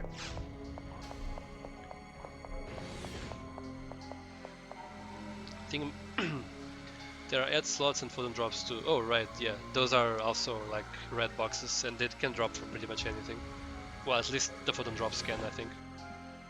I think making a new drop chart where 30 enemies don't drop the same thing is the way to go before giving multiple drops.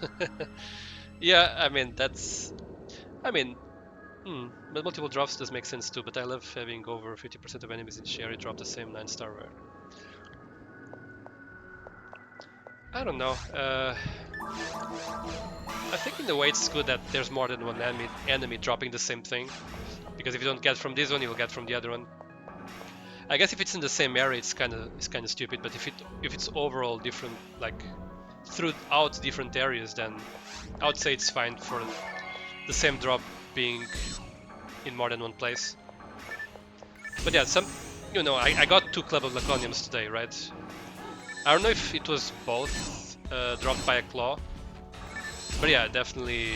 If they weren't, I definitely would think that whoever else dropped a Club of Laconium could have dropped something else. But possibly they were dropped by claws. Both of them. Should have switched to Barista there, it's fine. Oof, okay.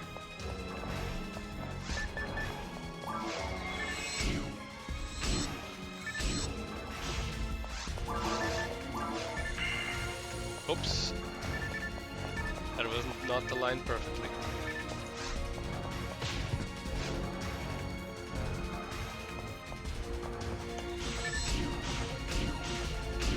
Oh, crap.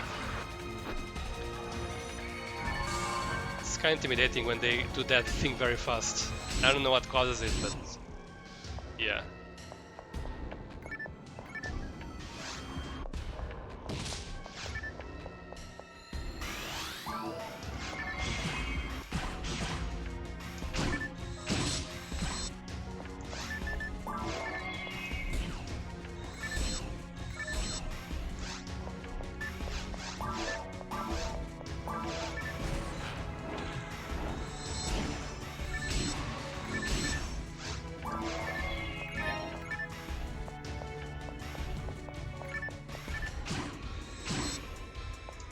Oh crap. No, I'm kind of conscious of not killing the red one first, but it doesn't matter because if there's only one left, the one left is gonna be red anyways.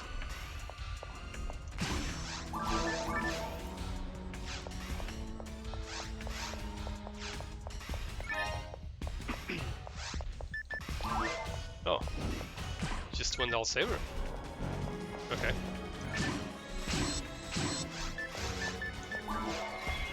Still don't understand if the Vice is worth it, but whatever. Seems like it might be if I don't really have the need to kite enemies, because this thing is a bit clunky to use. Still wonder if I should put the grinders on it.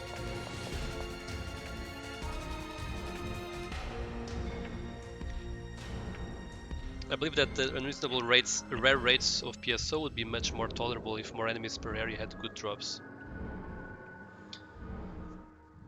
Yeah, I mean, if you give more rare drops to a single enemy, even if the drop rates are low, it just means that there's highly likelihood that you're gonna get something. You may not get the specific thing you want, but I would probably prefer if I don't know. Probably prefer if the rare enemy, the enemies would drop more than one rare item, even if the rates were still low. I didn't think about that too much though. To be honest, the bigger problem for me are that the useful rares that are kind of stuck in the heart very hard, like Vice, for example. You mean when you go to ultimate, then you don't want to go back to get those? I also agree with that. Although I feel like I'm pretty sure I already mentioned this on the previous stream, but I feel like episode 4 introduces a reverse problem, which is a lot of the good things are in episode 4 exclusively, so you don't want to go back to any other. But yeah, I just wish like someone would just take the big work of reorganizing drops in this game so that it makes sense, whatever makes sense means. I would probably play that version. I don't think it's necessarily the one on Reddit, what the one on Reddit is doing, based on their description, but I might do one myself for the Blue Burst version, for like a server for me to play on it myself. Oh man, that's a lot of damage. But yeah, I would need to study this thing quite properly first. Instead, you just hope to find one of the 3 common rares available to you early in hard mode, and you don't see much variety beyond that. Oh yeah, farming that slots from boxes too. Eventually, I'd want to do a new drop table. That's a lot of work. Yeah, I'd like to do one. Again, I would need to still try to understand exactly what I'm looking for in the drop table. And actually do one that would... Oh my god, I'm so bad at avoiding this. And then I would like to do one like that. Maybe like some of the drops in episode 4 would be made more rare. And they would also maybe drop on other episodes, like just spread things throughout all episodes a bit more and throughout all difficulties a bit better. Kind of make the perfect quote-unquote experience for PSO, whatever that means. But yeah, I need a much better understanding than I have right now anyways, before I would mess with such a thing.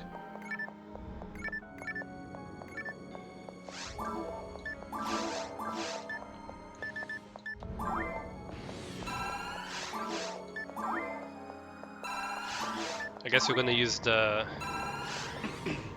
Potent Blast and then we're gonna go to the city to sell more stuff. Yeah, we're definitely getting that level before we get to Dark Falls, pretty sure.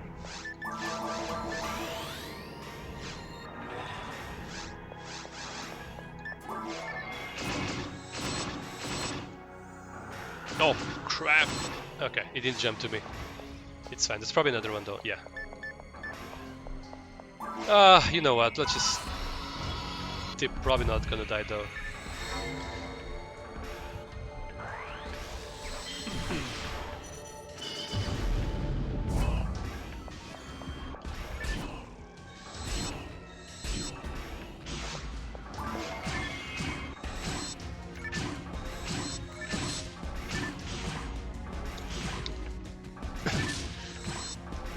Oh, by the way, since you guys are here, I've been wondering like for the longest time. So you have all these resistances. We were talking about the light resistance earlier. We also have the dark resistance. Does light resistance work for anything else than Dark Falls grants from hard mode onwards? Let's forget about the Grand Sorcerer. Okay, so Dark Falls grants and Chaos Sorcerer grants. Does it work for anything else other than those? And what about Dark Resistance? Does it do anything aside from Dark Falls Maggot, which never seems to work, by the way, and Lilies on Ultimate?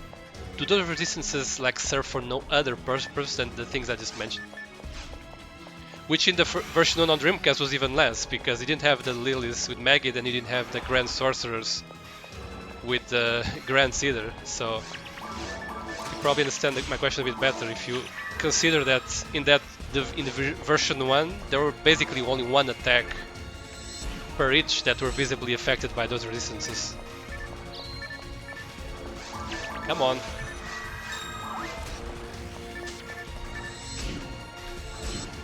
Okay. Oh, I probably should heal. A critical from these things can actually hurt.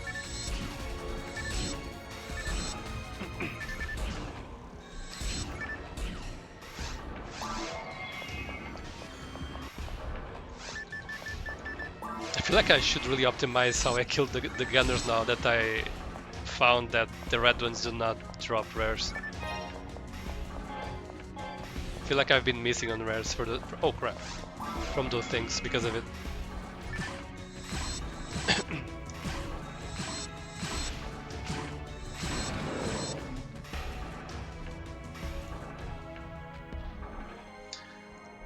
For the longest time I thought Kill Kick lasers did light damage, but now it's set damage and probably reduces. Hey Smug Champ, how are you doing? EFR has Epsilon and DRL specs. What do you mean by that? When you start using a lot of acronyms, I get a bit confused. Yeah, EFR, I guess it's fire resistance. What do you mean DRL?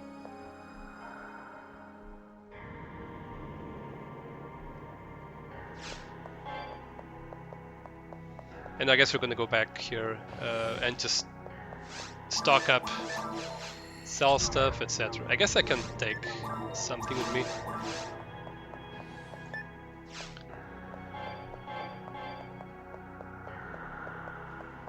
Nah, never mind. Let's just go back.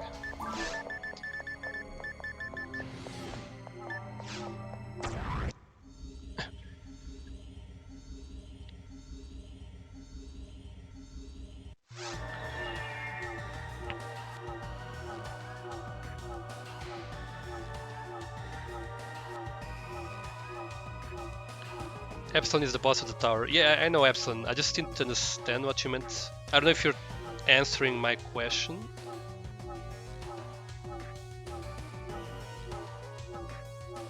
Wait, maybe I should just read above. Actually, let me just read what I was missing. To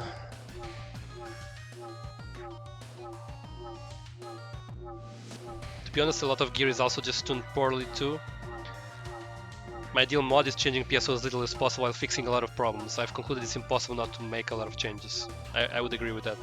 But my goal is to make something that isn't unrecognizable.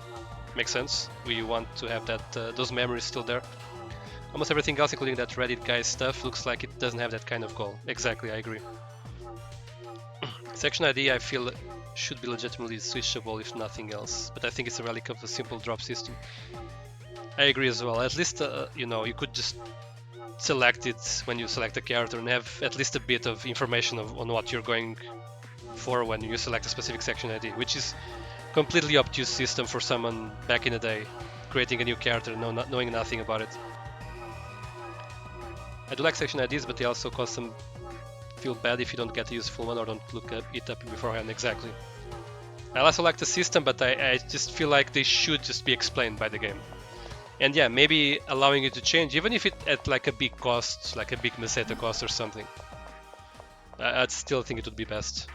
One major change I would do is fix shifted abandon Jelen's allure and turn DFP into a percentage damage reduction. I would need to think more about that. I don't know about that.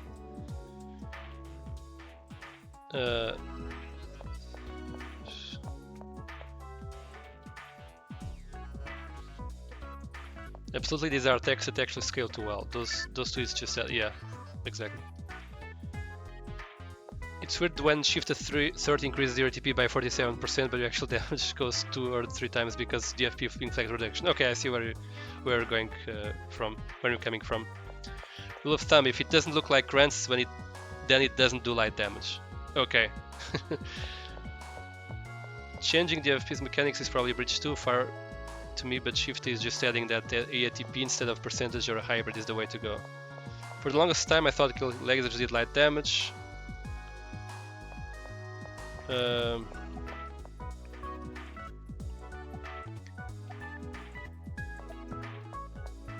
Epsilon does a big rub for you. Oh, okay, so you're listing all the... Okay, gotcha. So fire is Epsilon and they're all the spikes. I didn't know that the spikes were fire damage actually. That's good to know. Ice is false sorcerers, Thou Depths. Vol Up version 2, I don't remember what that one does. I guess it uses ice instead of thunder. Gibardo traps, and I think that's it. Thunder is shock traps, Canadians, sorcerers, grand sorcerer, Volopt. Heal the ult. Yeah, that's also one. Volopt version 2 does random for you, Gibartig is on. Okay, gotcha. I didn't remember that at all. I don't think I've played Ultimate since the Dreamcast days, to be honest. I'm probably wrong. I probably played it after that. I just don't remember.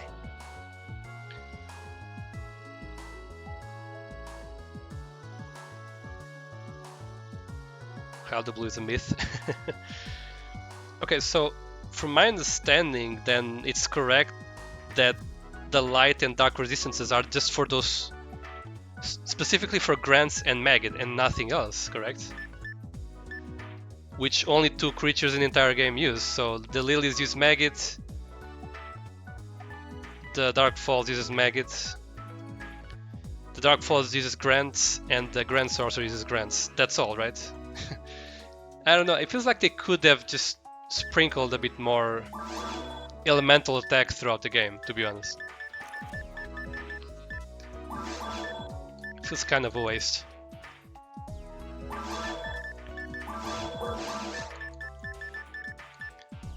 Sure, Roberto, why not? There was a rest to 8.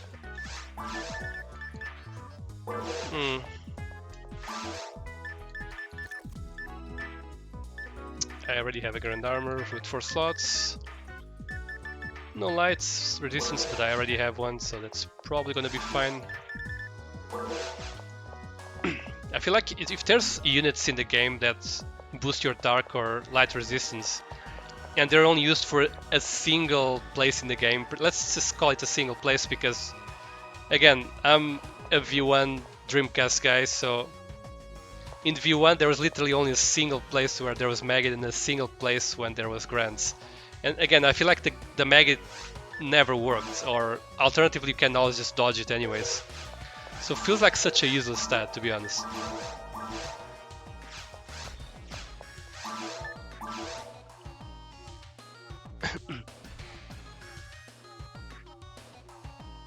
Even if you see one, how are you even gonna get it to Kasky Bart? There's others that use Maggot. Wait, what? There's others that use Maggot? What do you mean? Is Gibbon Ball? Yeah, so many fixed damage attacks when elements were right there. Yes, exactly. I mean, I don't think there would be much of a... I mean, you have that like slash from Dark Falls dealing fixed damage. Just make it Dark Element. What's the problem? If you think then it's too easy to counteract with Dark Resistances, just give it other attacks that have Lighted Element and others that have other elements. Just play with it, but they didn't seem to take advantage of it in the best way possible. Wait, what am I looking for?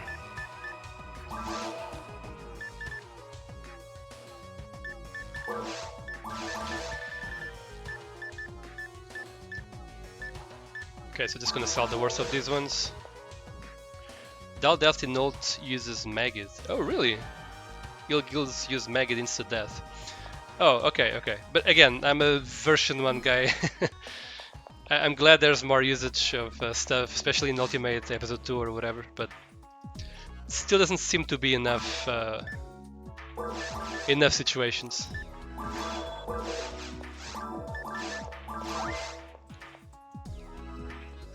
There's others that use Maggot that aren't negatable. Oh, okay. Yeah, Epsilon too. Okay, I forget, but maybe you can survive Mary's speed in Ultimate with a cheated greater than 100 dark value. Gibbon as well, but it's so low that 20 or 30 dark is enough to be safe. Wait, Gibbon? Is Gibbon the monkeys?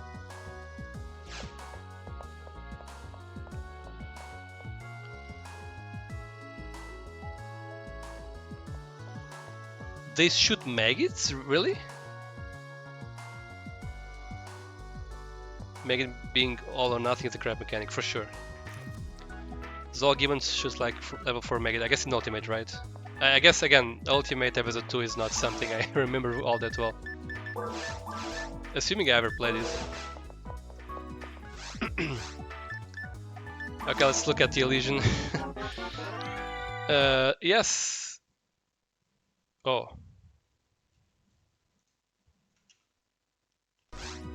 Well, the game got stuck for a moment there. I don't know what happened. Oh, what was that? Why does identifying an Elysian almost break my game?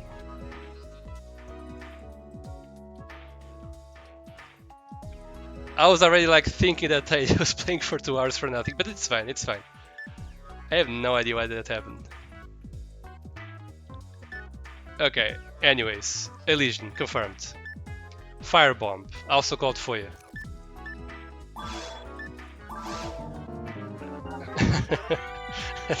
No idea why it got stuck. Was it loading the image from memory or something? I don't know.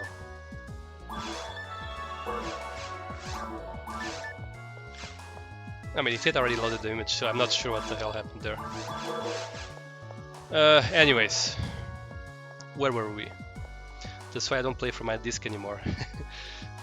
I mean, I'm playing on Dolphin on PC, so I don't think I should have that problem. Okay, Gatling, Beam, and another Gatling. Let's see if we can get any good specials here. Soul Gatling. I guess we can try to put it to the one above, which is called whatever. Mine is worse, right? I actually didn't notice. So mine is 4%. Soul should be the one above.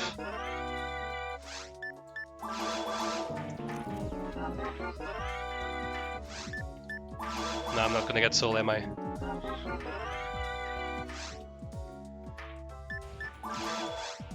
Can even take it up to 35 to 40% dark for some extra damage.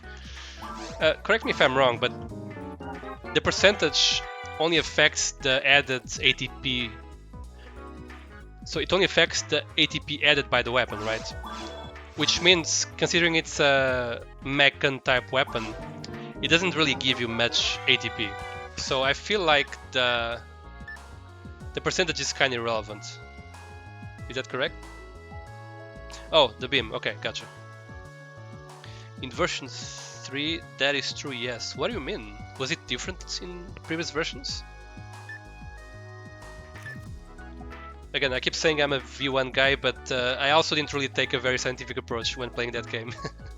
In Dreamcast, it's a flat damage boost. Oh! You mean it takes your whole ATP combined in? Like your weapon plus base ATP, and then it just adds 20%? Is that it? Or do you mean it adds 20? Oh, okay, gotcha. Yeah, so, okay. I actually didn't know that. Okay. Interesting to know. Okay, there's a soul. I don't know if I can get the one above the soul. I guess I'll try.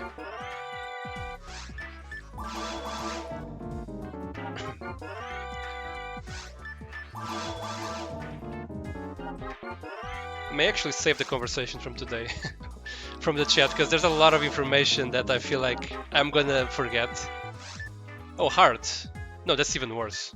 Crap. I guess soul is the highest I can get. So percentage mechans are amazing on Dreamcast and a meme on GameCube. Yes, yes, that would be my expectation on GameCube. I didn't remember about it on Dreamcast. Did V1, V2 already let you add percentage to your weapons? I don't... In teching, yes, you could. I'm pretty sure.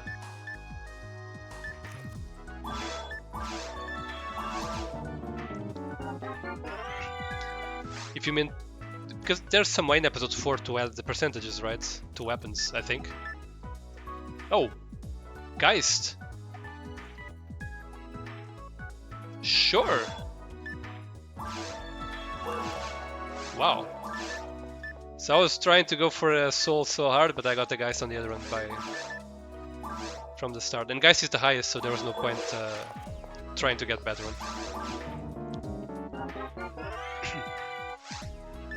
Oh, lords. I don't care about that, but as you said, I may actually care about getting 40%.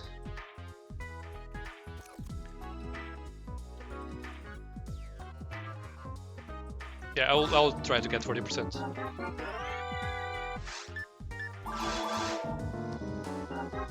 I think it's better than my Varista if I get 40%. Against Dark Creatures, of course.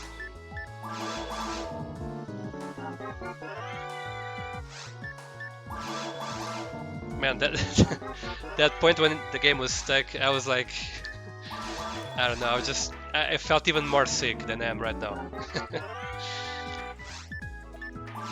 I mean, it would not invalidate the challenge, because, you know, I'll just need to start it all over again from the ruins. But still, it would be super annoying. Yeah, the XP drain doesn't do much if you aren't a robot in Ultimate. I also don't really like to just, you know, just squeeze more experience. I guess it would be good for this challenge to get more chances of leveling up, but it's kind of a boring way to play. To me, at least. There we go. We didn't get the lords, but again, whatever. I mean, I may do it if I have like just a little bit more experience left. I can actually have that choice, but otherwise I'm not gonna use that thing for that purpose. But the Meg is probably starving at this point.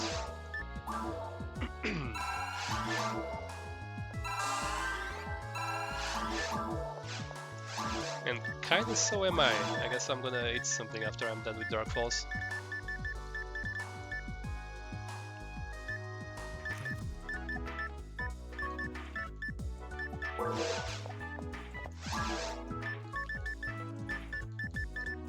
already checked this. Okay.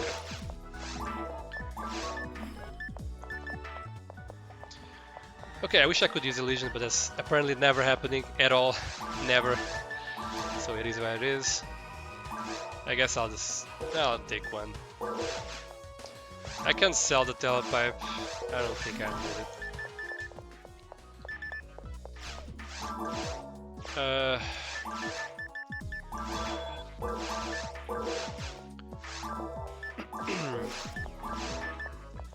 Now, should I keep... I guess I'll keep the Master's Beam. Actually, let me just check quickly on my task manager if something's up with my PC. Because I just felt another stutter right now.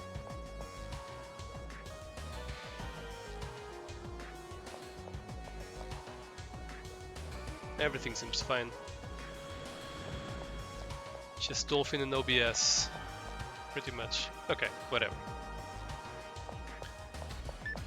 Guys, I guess I can keep that as well.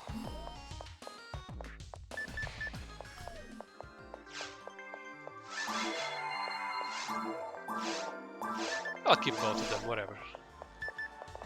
I'll probably feel like this is too cluttered and I'll just want to remove something, but let's just keep it like that for now. I've also not had much success with the Havoc, so I guess I'll just put it away for now.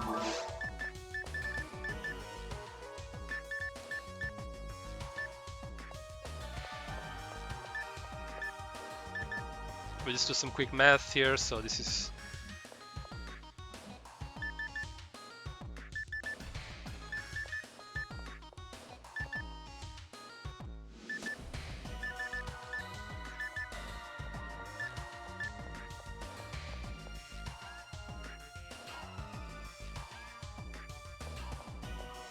I guess the Master's Beam is a bit better than Barista against Dark.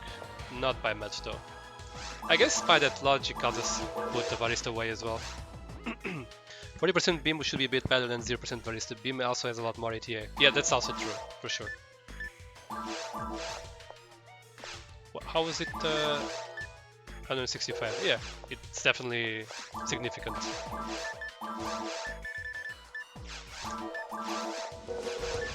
I guess let's just go back now.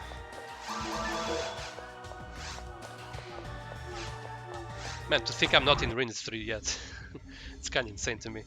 It'd be nice if they showed ranges for weapons like damage range. You mean for the... Do you mean specifically for the ones that have like variable ATP, or do you mean just for any weapon? Because I guess damage is slightly... There's some randomness to the damage as well. Or wait, is there randomness? So now I'm kinda wondering. I know there's the variable ATP weapons, but no, I can't really remember if, like, yeah, there's variable damage even for the non-variable ATP weapons. You don't like it when the game is lying to you? Listen, they don't have enough screen space. They have to show how much your DFP is changing 0 on every single weapon. I mean, there's some weapons that change your DFP, let's be honest. Let's you know. Varista has 155 to 210 ATP and Beam has 140 to 170 ATP. But the game only ever shows the max value. Oh, both have variable ATP? Huh. There aren't any weapons that change the FP, FP, and luck, I think. There are. I'm pretty sure there are. I mean, my Vice changes luck. Oh, I'll see it once. Yes. That might be true.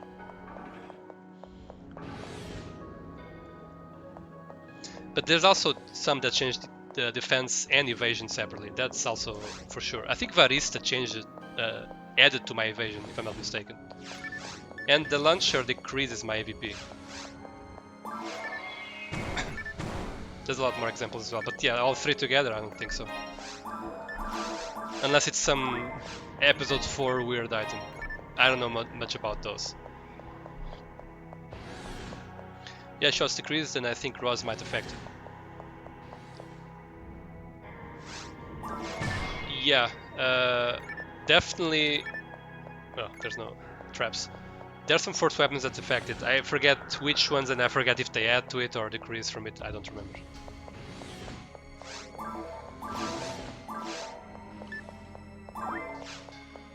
I guess we're done with Ruins 2. We were done with it after all. Let me just double check that I really got everything. I don't remember if I did this check for Ruins 1, so I might just go back at some point just to double check. But I'm pretty sure I got everything there as well. Because again, I want to squeeze every XP, and I also kind of want to make sure I clean every room, because that's part of the challenge as well. Okay, Ruins 3, let's go. Kane's Z AVP, okay. There you go. Don't forget Last Survivor with that massive plus 20 max HP. Yeah, again, there are some things that really need tweaking. The needless bonuses, even like the one type weapons, like they add like 10 MST, like maybe the best ones add like 20 or 30. It's still not good enough. Like you're just adding like what, 5 more points of damage for your foyer. It's not good enough. It doesn't really matter. So I kind of wish that they revise some of these things to make them more useful.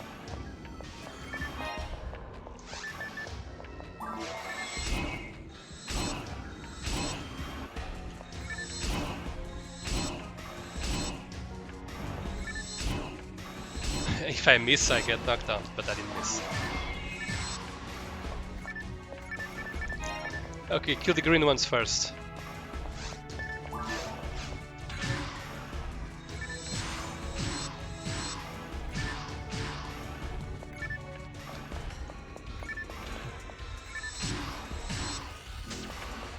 Oof. Does it count if I'm not the one killing it? Do I still get rare drops?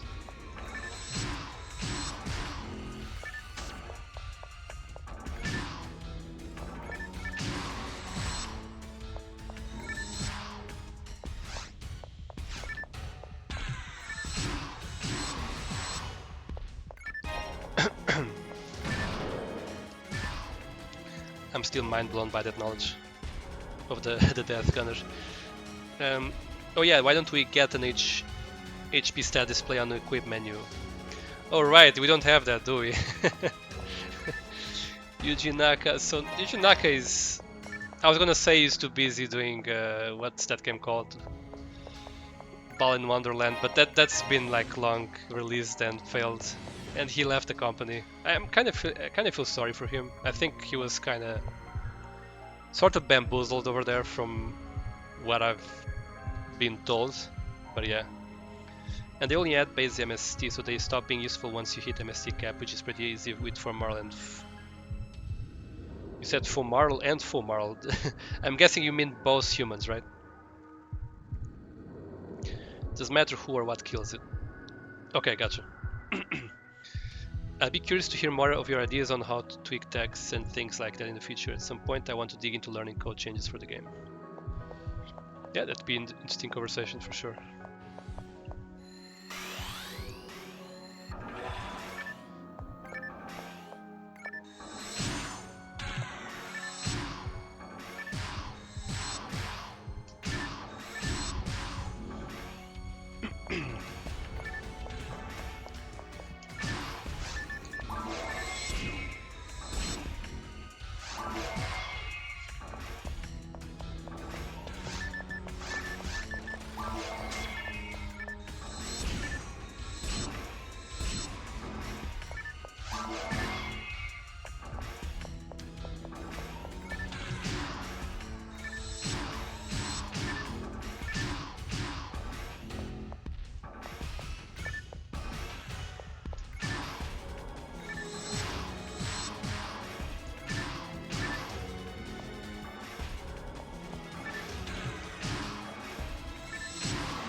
I really think resistance ignoring unit would be great for tech damage, gives the most damage increases against high res targets and less damage boost against low res targets.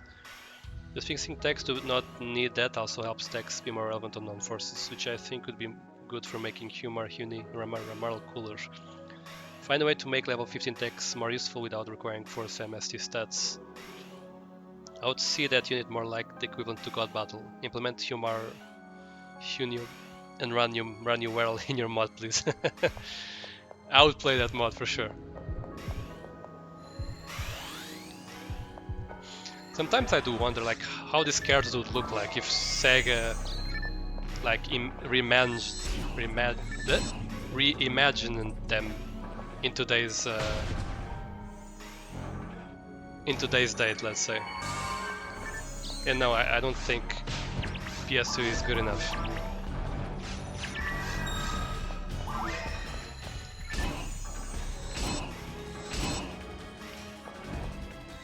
Or PSO2 either. That's just like a generic sort of character creator.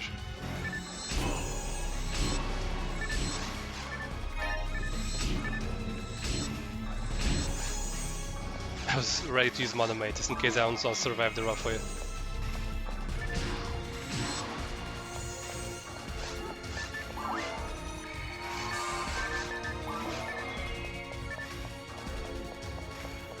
Oh, Angel Mind, wow!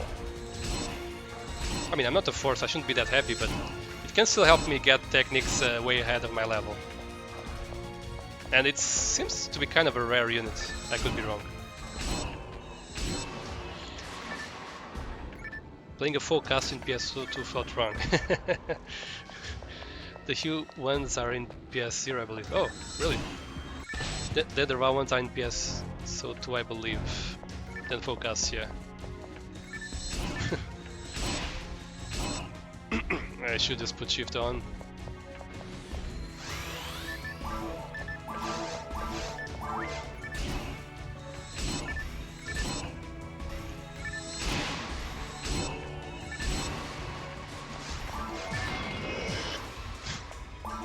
Trying to use the stealing experience thing for once, but he just died before I could. 15 MST is like 5 lils for armor. But you mean I didn't get that word?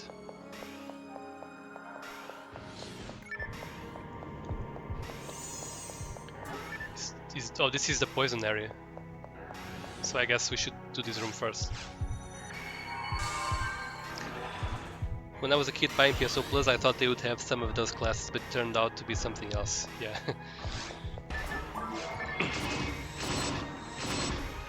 They just added like quests and bug fixes, right?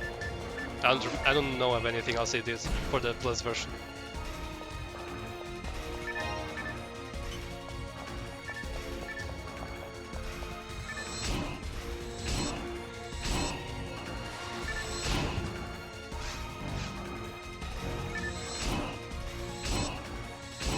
Oh, I might be in trouble here. It's fine. Oh crap. Okay.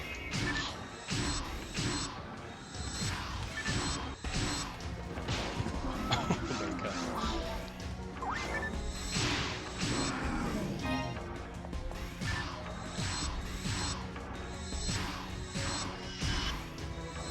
Six experience, sure.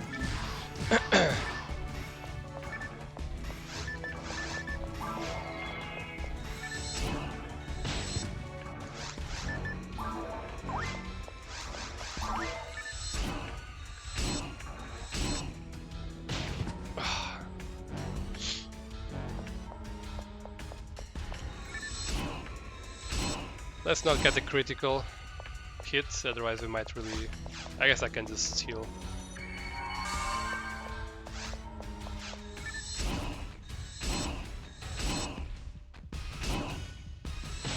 Oh my god. I should have shifted up.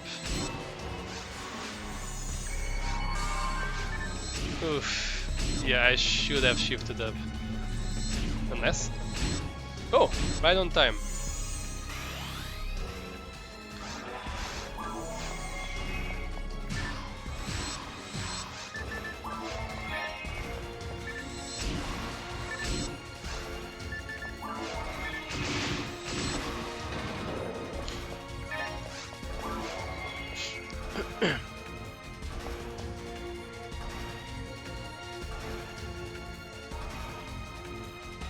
I actually prefer the non-plus version just for the ability to do items, so I don't have to constantly trade gear between characters. Honestly, I've never did use those glitches, and obviously I have no problems against those that do it as long as they don't, you know, go online and mess up everyone's experience. But I just don't really have an interest in doing that, I guess. Even on offline and just to myself. I feel like if I just want to do that, I'll just put up a PSO server of my own and just play around there. But yeah, of course, I have no problem with people doing that as again, they don't really mess up others' experiences online. Hey, we did get the resist light here.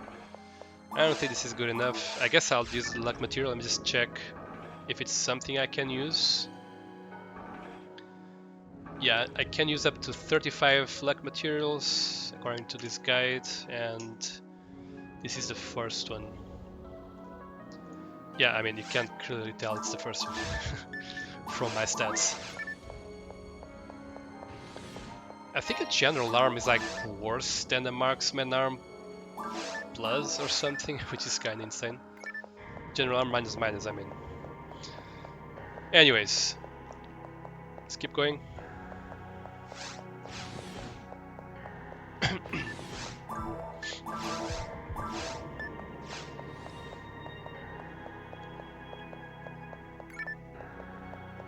You probably already heard about this leak, but there's some leak on some famous Sega leaker that says that there's a PSO remake in development. I don't think all his leaks came true, but I think most have. I just don't know if that's super believable, and even if it is, I'm not sure how happy I would be with that, because I guess I'm just afraid that they might kind of botch it. I don't think it's necessarily easy to make a remake for this game that people would be happy with. I guess it's still better than nothing, but in the worst case we might just keep playing this one and ignoring the new one, which would be, you know, it would be like sort of a sign that people are not interested in PSO, and it could make Sega further stray away from the old PSO. I don't know, I guess I'm thinking too much, but if it does happen, I hope it really delivers on everything we expect, including everything that we talked about today. Better balance, better quality of life stuff, items, effects and whatnot that make a lot more sense than they do now. That would be like perfect, like much better drop tables, whatever that means. Again, maybe more variety per area. Maybe each enemy has more than one rare drop they could have. I don't know. Whatever that means, it would be amazing to have just a better one as well. Wait. I think I'm gonna go... I literally don't know which one is the right way. I'm gonna go to the 4-button door first.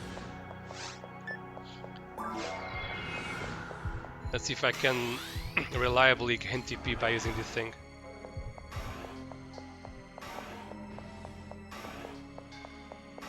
Oh, nothing? Okay. Sure.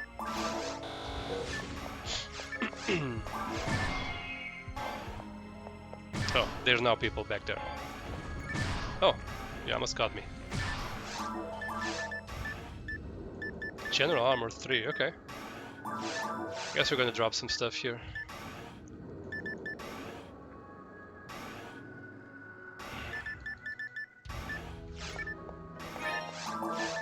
Oh, 4! Wow, okay, I guess we're gonna drop... I mean, wait. Let's just drop the antidote. What about this one? Not so perfect after all.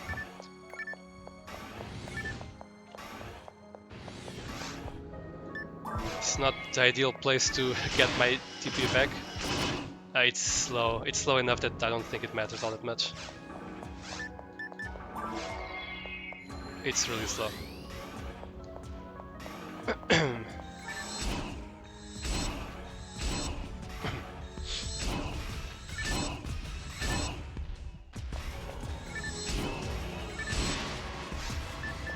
guess I could technically do it here. And then, oh, okay. Got saved by that.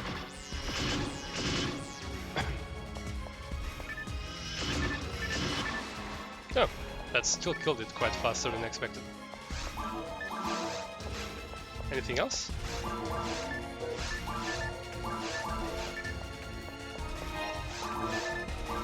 I don't think there's gonna be a saucer I'll be using, but just in case, I'll just check percentages anyway.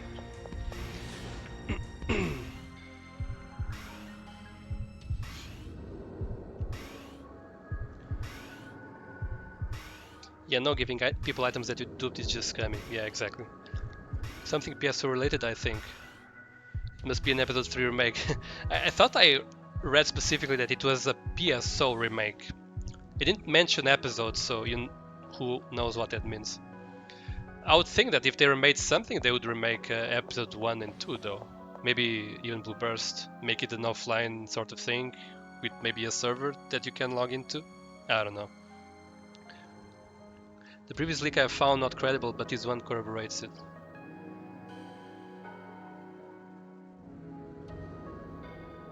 So I don't know. If there is a PSO remake, it's probably based on PSO Blue Burst. Yeah, exactly. I think that would make more sense. But maybe, like, you know, just not make it not rely on the server. It gives it a bit more. What's that buzzword nowadays? Preservation. Which I truly believe it's super important, video game preservation. I'm not really making fun of it. Another PSO to revamp after new gen is, oh no, please no. I also don't know if I trust current Sega to keep the spirit of PSO alive and not just turn it into a watered down version of PSO 2 on new gens. Yeah, exactly. Real money for boost to drop rates for an hour. Oh my god, you died. Did you wanna pay like $1.99 to have escaped all? Yeah, the worst timelines are just right beside us. It's gonna be newer Genesis. For button door is pretty much always optional since these doors can be opened with only 2 or 3 players in multiplayer. Yeah, I know that. Although sometimes they're also they can take you to the correct path as well. They can't just be an alternative path to the correct one, let's say. Yeah, using a single D3 fluid is just way easier and quicker. Yeah, I don't think that gun is gonna get it. I was already a bit annoyed by it. If I was playing oh crap. I guess I am glad I have any paralysis.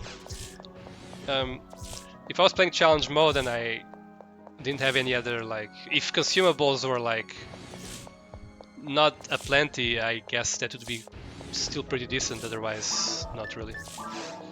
I've still yet to finish challenge mode, by the way. I kind of want to do it someday. I've managed to get to the last one in episode 1 with some friends, but then I didn't actually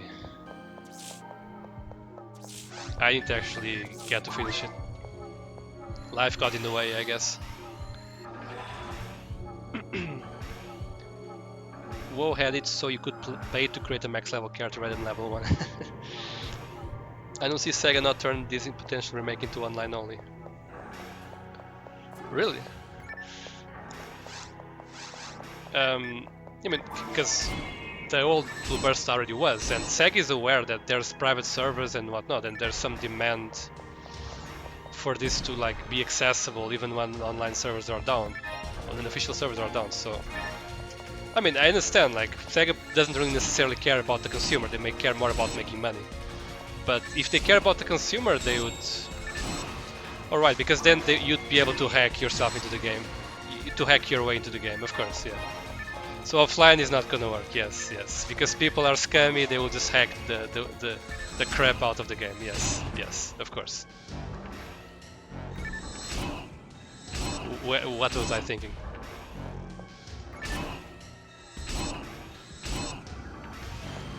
But for me it would be amazing to have like a offline, like just, you know, just like Dreamcast basically, and GameCube, I guess. Should I peel it here? I'll just do it. Oh crap, don't get too close. What was the last PSO game with an offline mode? Probably one of the handheld games. Yeah. I mean, well, Fantasy Star Universe had an offline mode. I don't know if that counts for you, or if you count the need of Game Guard as not having an offline mode.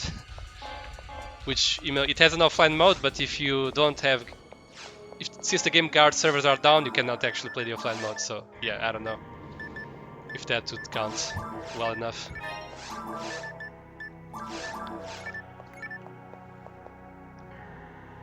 I think people are too hung up on offline having to be able to go online. No, to be able to go online. I think PSU having a completely disconnected offline mode was fine, but I realized it probably wouldn't fly. Yeah, because that was just like a story mode, right? It was not really your character, and not the same character you take off. No, you could still play with your character offline, I think. It was not just a story mode.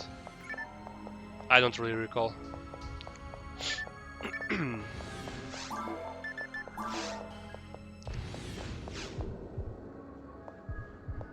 Just check the other room first. Because I don't remember which one's the correct way, and I might not remember even when I check. I feel like the other one is the way I should go first. I could be completely wrong. Yeah, the worry is what happens to the game when the official servers die. Yeah, exactly. And again, I'm pretty sure SEG is aware that a lot of people are really like trying to keep the game alive with private servers and whatnot.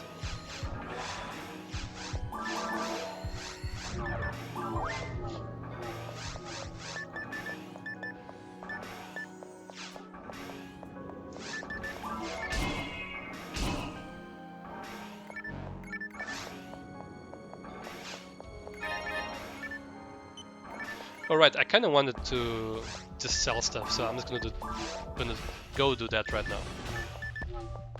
And words are hard, especially when you're sick. Ugh, I should probably go to bed after this stream.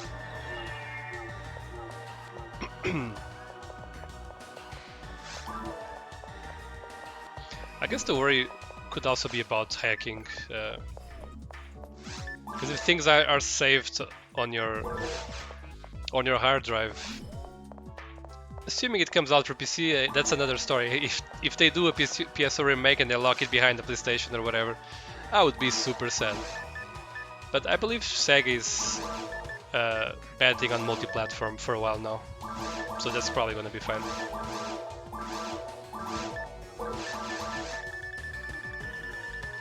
So I guess we'll take these out. Well, the barriers are also probably duplicated now. They're all, yeah. This is worse, and that is worse.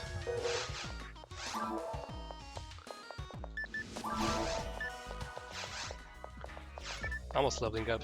I guess one more level before the boss.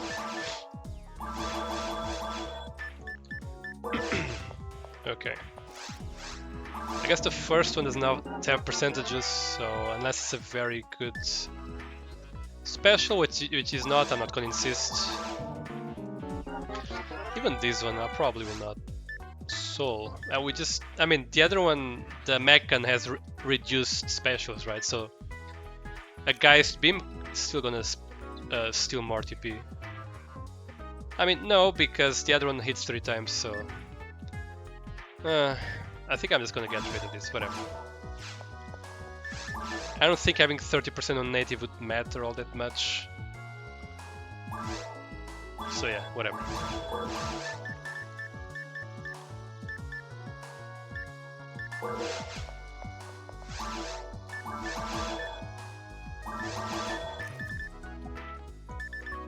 Should I buy souls to level up the mech faster? It's costly, but sure.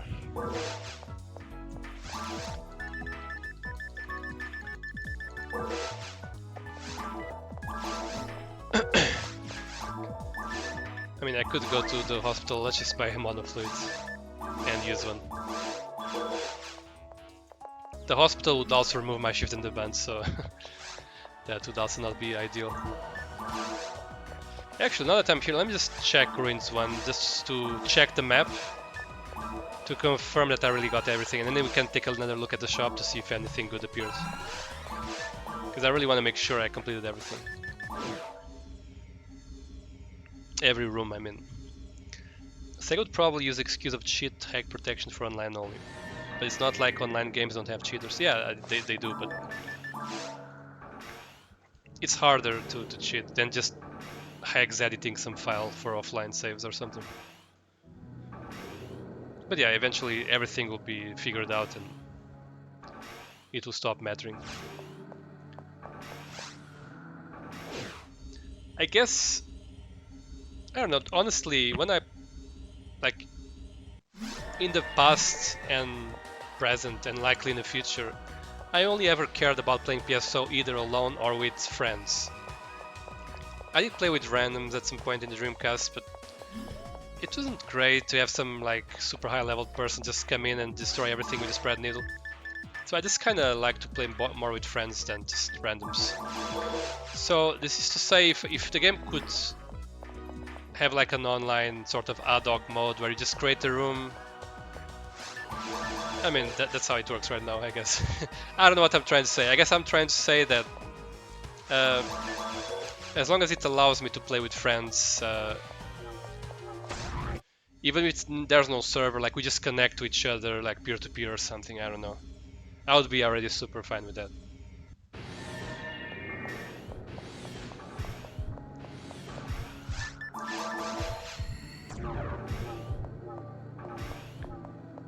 I guess I would feel differently for episode 3, because I don't really have many friends that play episode 3 or even know it exists. So there's that, I guess.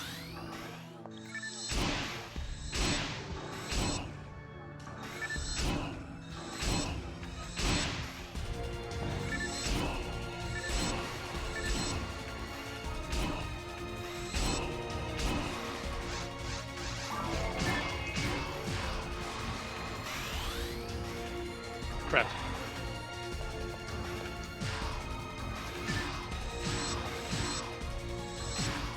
Oops.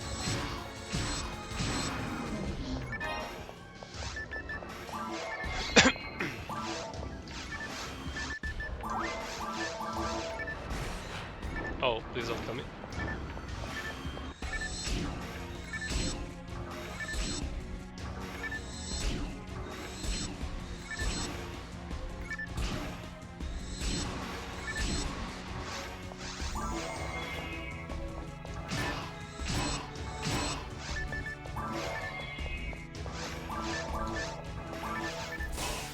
$78, that's not great. Just wanted to try to see how much damage it would deal. Oh, the miss. Oh no! Okay.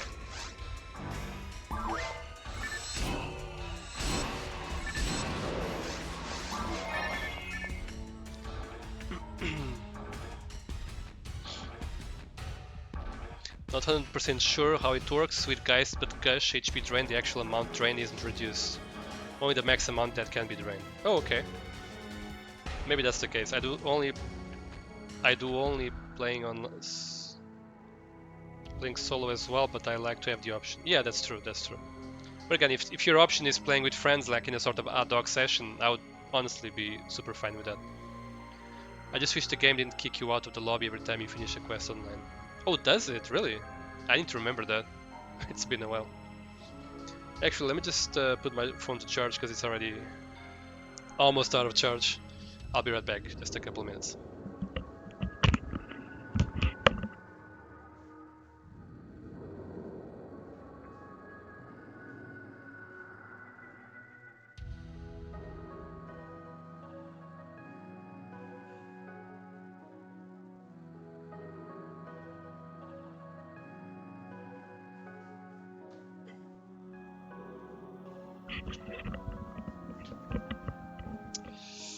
Alright, I'm back. Let me just check it on the phone if I can. Give me just a moment.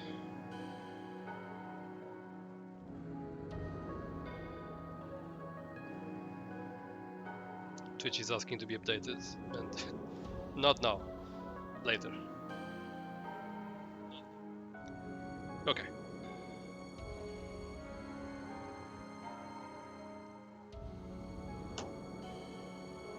Cool, let's keep going. This is definitely taking more than I expected, but it's fine. I'll just say I'm sick. Oh, I'm almost leveling up too, huh? I'll just say that's the reason why I'm taking so long.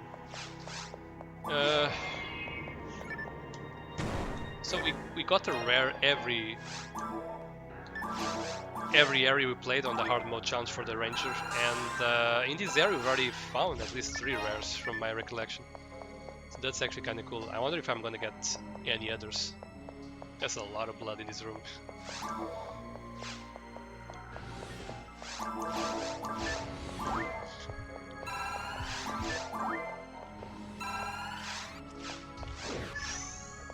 Oh, okay. Is there the things on top? Oh, no, but I mean, there might be as well. But there's also traps at the very least. No trap vision. Oof, okay.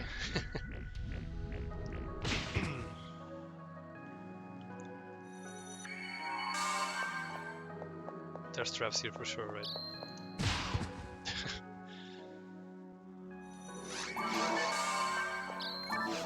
He's not fast enough.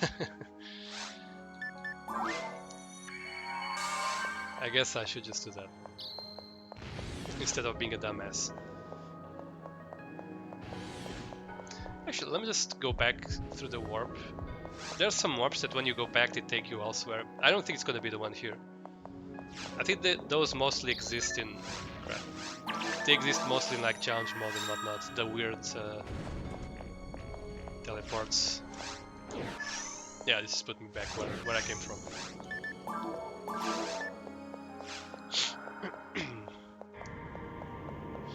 I also would like very much to get my hands on some sort of quest builder for this game. I know a lot of people already are doing custom quests, but I have no idea how to go about doing it. I just would like to do, you know, like a quest with specific story and like specific map layouts and, you know, all these weird things like warps that take you to crazy places, and I like to play around with that, but I haven't really gotten time to understand how that actually works. And again, I don't think there's any like easy to understand quest builder or anything. You might need to be editing some X values or whatever in some weird file.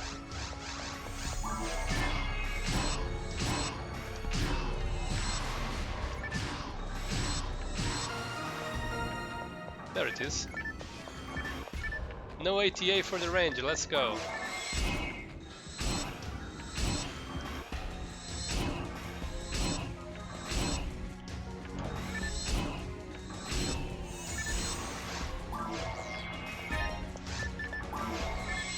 The speedrun ruins alone usually takes up about, oh crap, about 40 to 50% of the total run. Okay, makes sense. It is a big area for sure. I'll just start killing big person.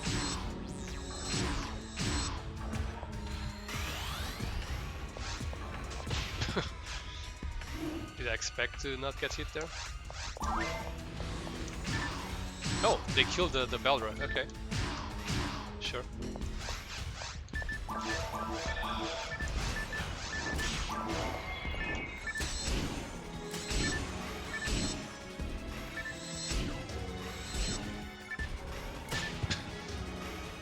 His weapon is so slow.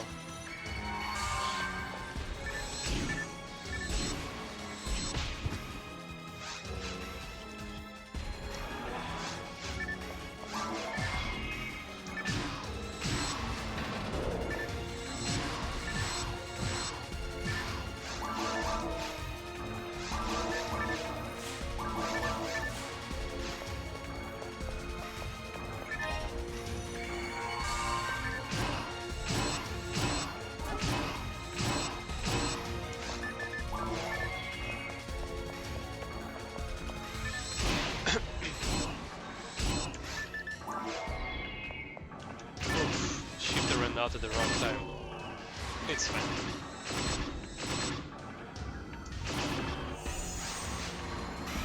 Oof. Oh, he was charging at me, I think. I guess we won't let him do it. Oh crap. Oh, he survived that thing. Okay. I didn't see the damage though. He didn't survive the charge though. Man, this room is filled with crap. Okay, I guess it's over. From what I witnessed, the quest creation PSO is mostly you working around weird restrictions. Goodbye 25% of the current TP. Did it actually steal TP from that far away? I didn't notice. I know it steals if you're close by, but did it actually steal from that far away? Wow.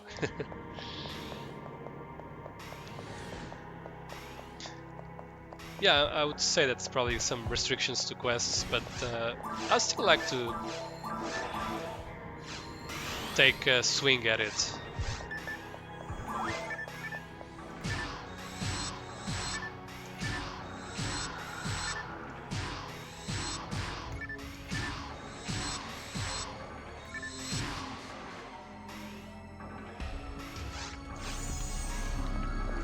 Oh crap.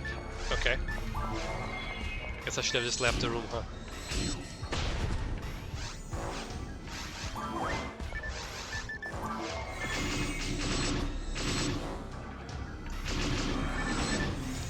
Okay. Oh, general mind plus plus, that's also not bad.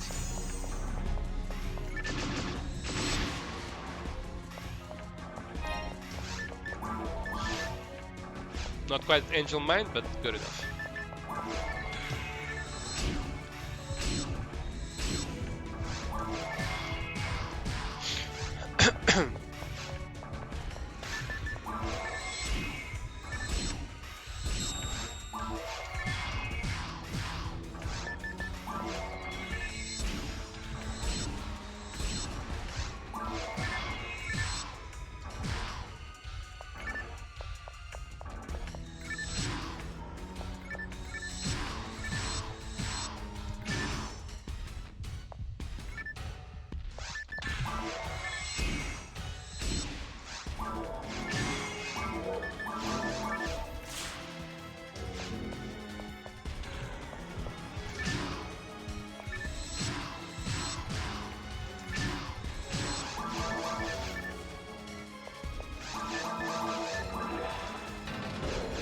Oh, okay, it's over.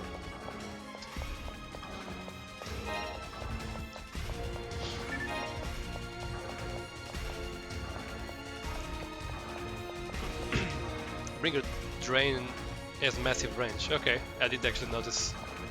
For example, you can't freely choose drop rates, you can only set to certain values. Oh, really? For the quests? I didn't even think that you necessarily need to mess with the drop rates for a quest.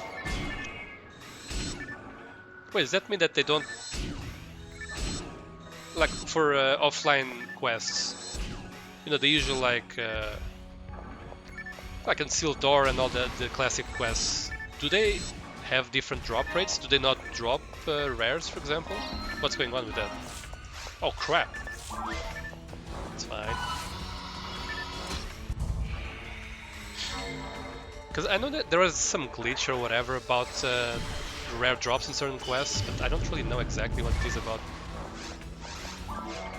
Wait, was that 1000 damage on the claws? I didn't actually notice very well. Boy, it's still my TP again.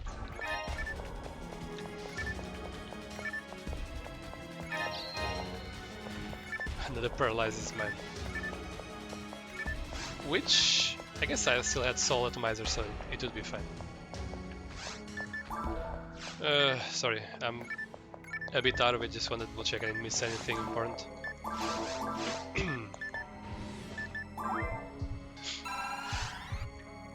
I don't think offline has any differences. Drop tables use drop anything rate 0 to 200% and an 8-bit value that maps to a percentage.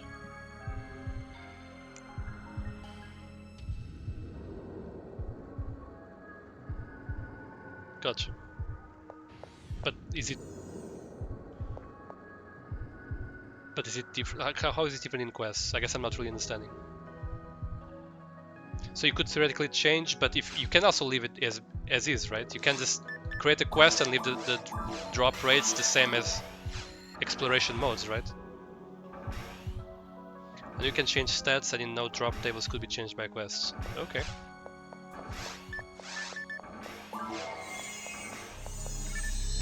Oh, oh, wait. Well, we're not gonna make it. It's fine, whatever.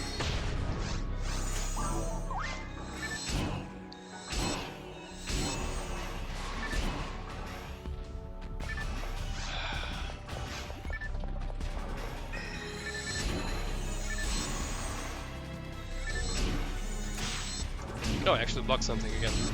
It's like the second time we blocked something today. Wait, is that the second one? Oh, there's two of them.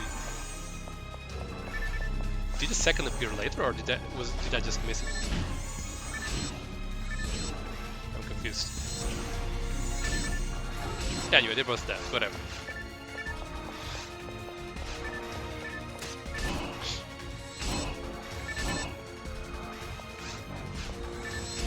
Yeah, I'm not leveling up before the boss anymore. Pretty sure. Oh crap! Man, you're so slow, man.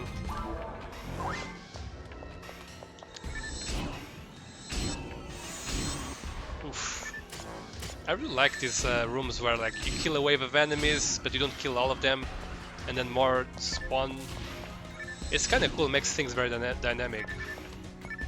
I wish more like rooms or even maps did it. Oops.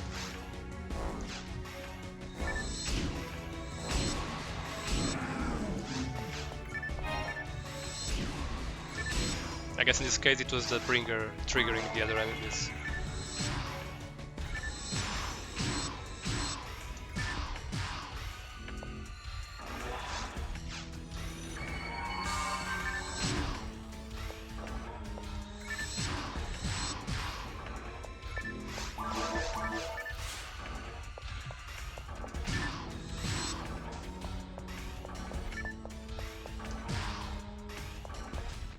Oh crap.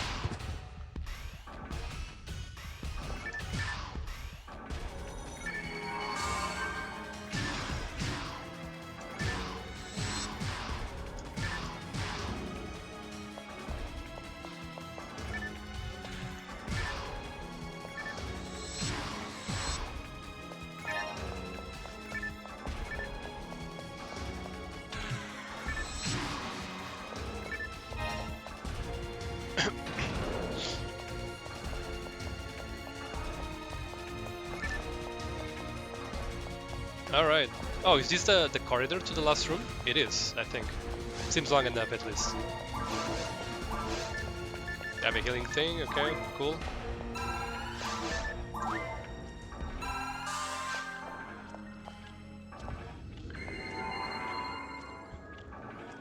I mean, you can technically arbitrarily edit all memory values, so yes, I guess a quest could do that. But built-in function, I don't know. I guess I'm mixing it up a little bit, but on a Shrek server, you can choose between vanilla drop table and server drop table. And they have some quests with rare drops disabled. Okay. Yeah, I do wonder how some of the things work, but I feel like I'm never gonna get the proper answer. Or if I do get one, or if I do get the chance to actually mess with some of these things, it's gonna be complicated enough for me to not really find the time to understand it very well.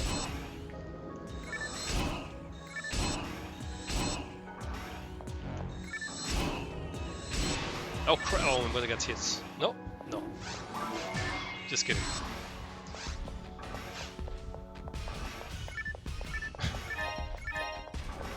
The saucer.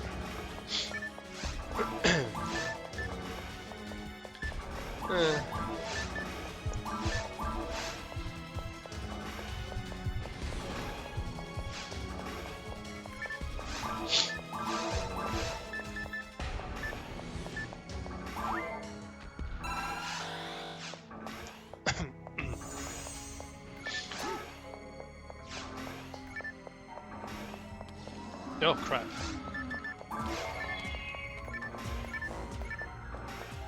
I guess I kind of wish I had the Havoc now, the Havoc cannon that I was using earlier in the stream today. It's fine. Oh crap. Oof. Oh my god. Okay. He actually charged.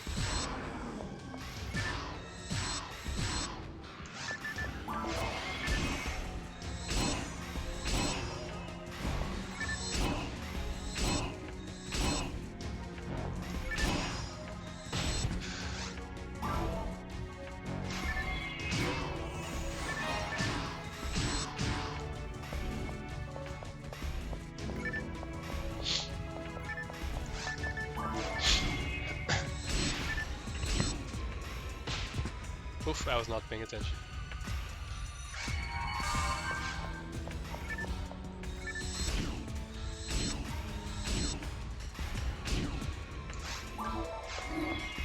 That was close.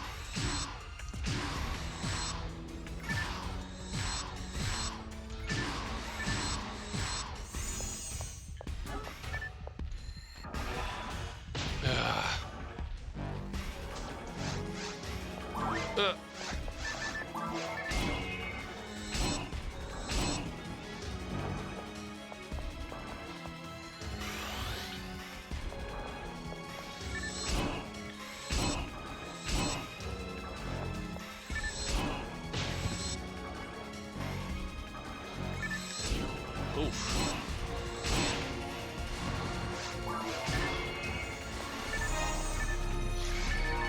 Oh crap.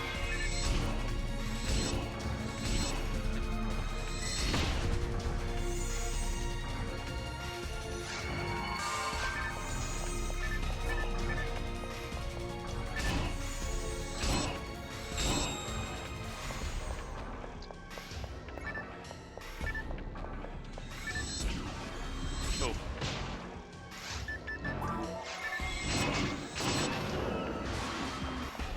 Oh, okay, well. Oh crap, I hope I don't die if that thing doesn't die.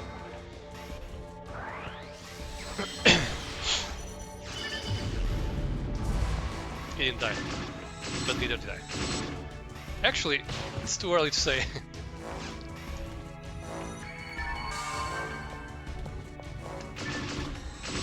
Did he not take any damage from the Photon Blast? Anyways.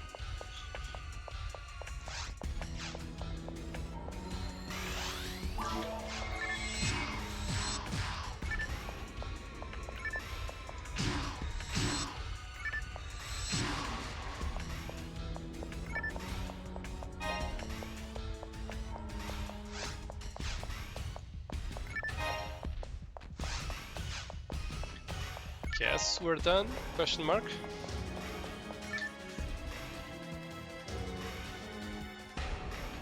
Yeah, the server has control over anything when it comes to drops anyway, so they can code server to just not yield drops when players are in certain quests. Easier to just treat quest capability discussion in the context of what is possible offline. Good start would probably be to just join the Infinity Tech Discord and contact one of the mods admins and just ask them about it. There is Discord for QEdit specifically. I did join the Shrek one and I did ask about it, but I was either ignored or just got some less than useful reply. I mean, I could just be annoying and just keep asking, but again, I don't feel like I have a lot of time, so yeah. Maybe one day I'll try to get those answers, but I feel like even if they tell me exactly how to do it, it's not gonna be easy enough for me to learn like in half an hour, so I don't know. I'm struggling to find the time nowadays sometimes for the things I want to do, and I guess if there's ever like a streamlined quest editor for PSO, I definitely just use it, but as long as it's needed to like talk with people and just ask questions and then ask more questions because they didn't actually understand their first answers, and maybe even like then to actually do the quests, you probably need to do some complicated things. Oh, general power. I feel like I'm just gonna sit it out for now. Oh, general HP. Wow, that's even more impressive. Okay.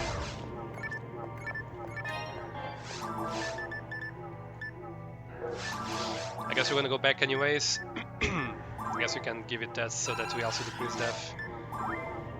Gotta make sure we don't get defense levels.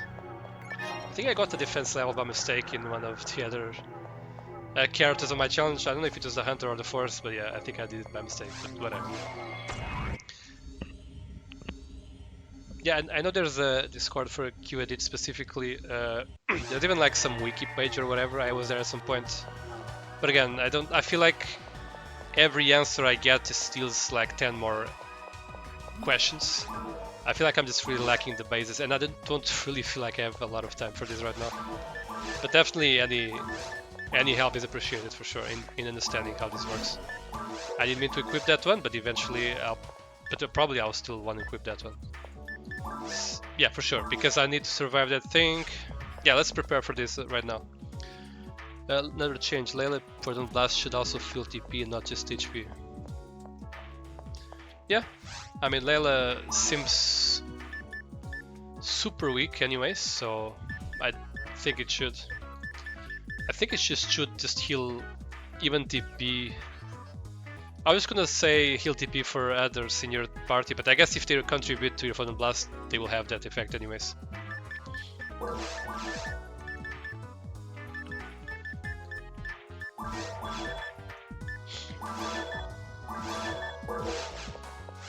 Okay, let's do some management here. I guess I'm gonna just go ahead and heal already. So basically I will take the general HP, a resist saint, and probably one more digger HP, I would say. So I believe PSO Spirit, you said that Grant deals 310. Let me just do some quick math here. 311, okay. Wow. It's always good to be accurate. Okay, either way, like it's close enough values. So if I just take, wait, I'm locking this poor scientist. If I just take 10% resistance.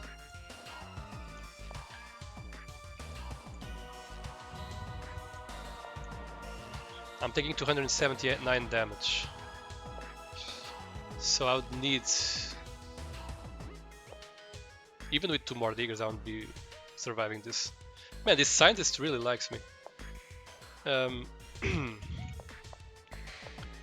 If I have exactly 20% resistance,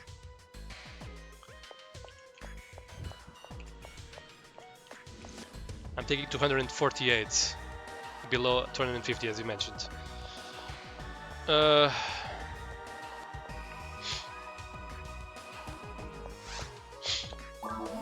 mean, I might as well just, I have a resist saint, so I might as well just take it, and then I'll have 20.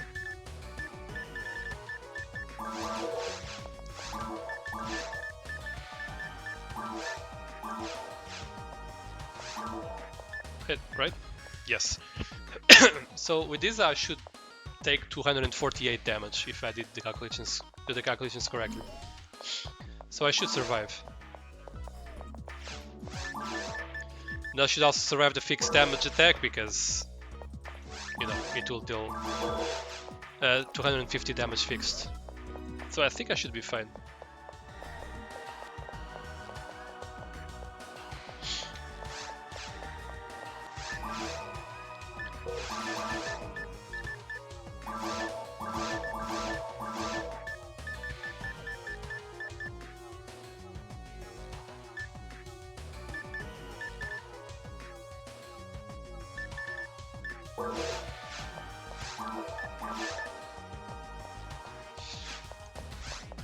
Just gonna sell some stuff.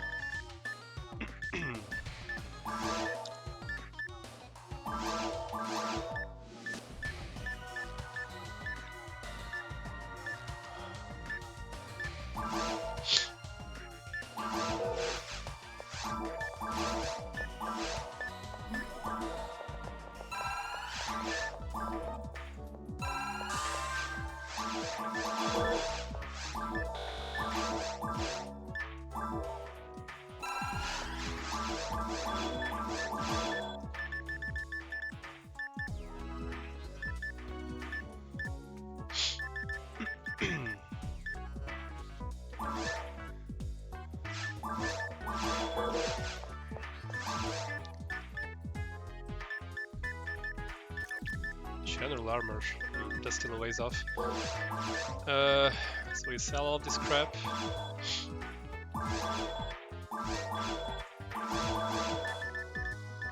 Cast the antidotes. I don't think this railgun will be ever useful, especially with no percentages, but let's see. So you have to make sure to always be at 100% HP, yeah, exactly. If you're gonna make a hunter next, you plan on making it a Hugh cast Kazil and hand them the S parts. I don't want to sound like a broken record, but the challenge does not allow for... I guess I didn't mention this part yet. The challenge doesn't allow for like cross-item trade, cross-character trading, so I will not... I'm just gonna try to survive with the items I get on the specific character. And I do already have a hunter. It's I think it's a humor. And I did already complete this challenge on normal mode with him.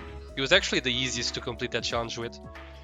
Out of this one, like out of Force Ranger and Hunter.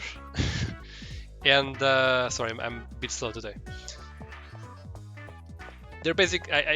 All the characters are the human male versions. And yeah, I'm just gonna keep playing with him on hard mode after this one, after this Ranger, with what I left off from the normal mode challenge. But it says parts. But the S parts like are good. I think even if that hunter was a cast, the S parts will probably not be good enough anymore. They're super weak.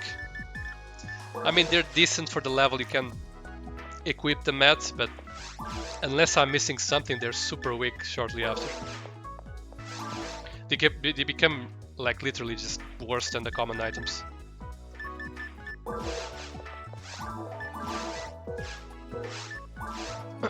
Okay, so no charge. No, we're definitely not keeping the charge rail again.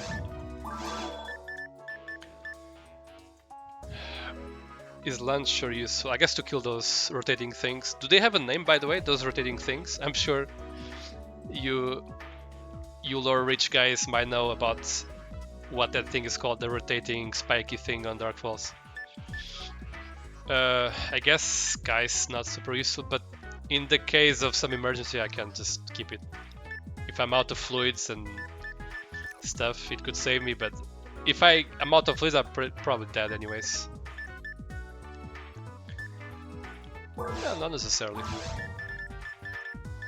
Guess I'll just take all of this. I guess I'll just take 10 deep fluids so that I will not be out of fluids.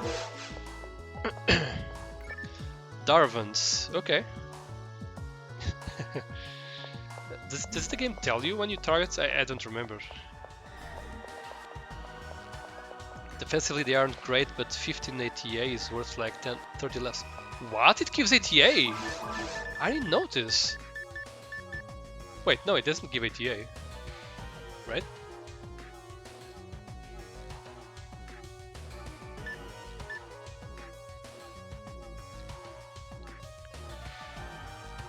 Is it different parts? So do I need to combo this with something else?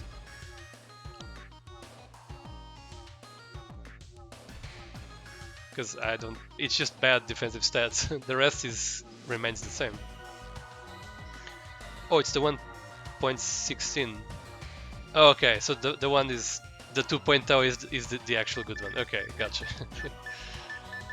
But yeah, everything I have here is I picked up with this one character. I don't really trade items with other characters because I feel like that could just make it easier, and the point is just to try to sort of survive with what this one character can get in that run. So yeah, unfortunately the Elysian will also not go to the Force and so on and so forth. It's just the restrictions I put upon myself.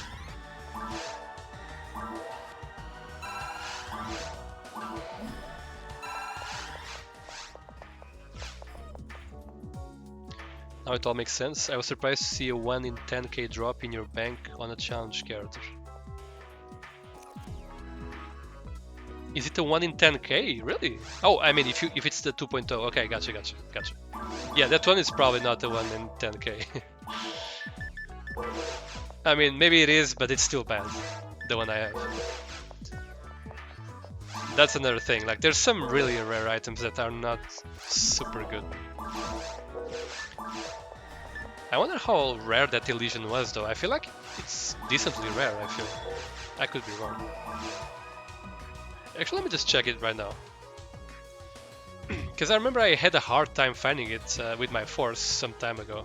Like years and years ago. So PSO World. Section ID, drop charts. What am I again? I'm a per planet.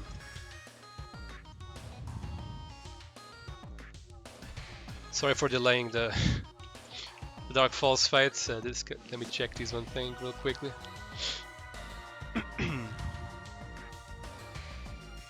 It's 1 in 76. I guess it's not that bad. Oh well, whatever.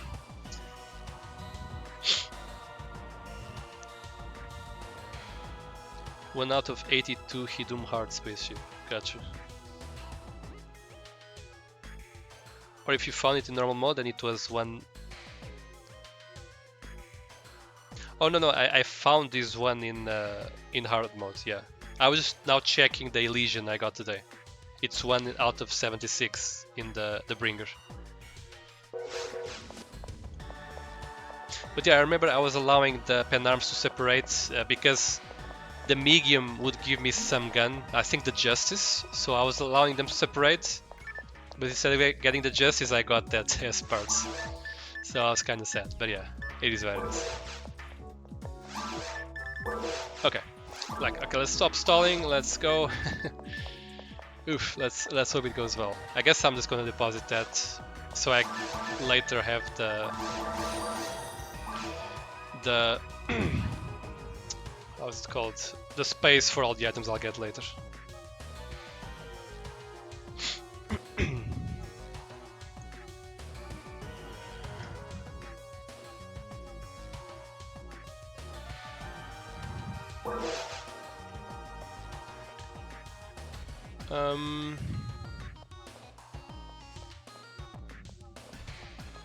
Oh, hey, Garo.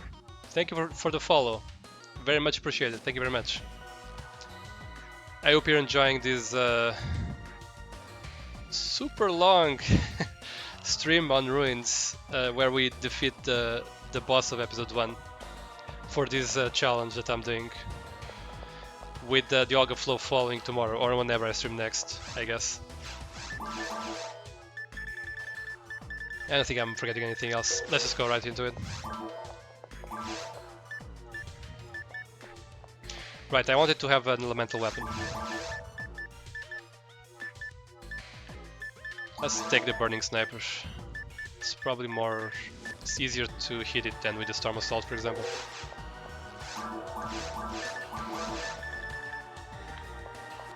Oh. I don't think I'll need the 3 fluids. And let's go for it. Just check, Proplanum can't even find a Spars 2.0. Oh. Well, you know. I guess I'm not an android anyway, so it's fine. But yeah, if that thing gives 1588, it's definitely quite good for that reason alone, if nothing else. Let me just check if I left anything here that I would have otherwise taken if I had the space in inventory. Ooh, I think I'll just try to get more ATP during the fight.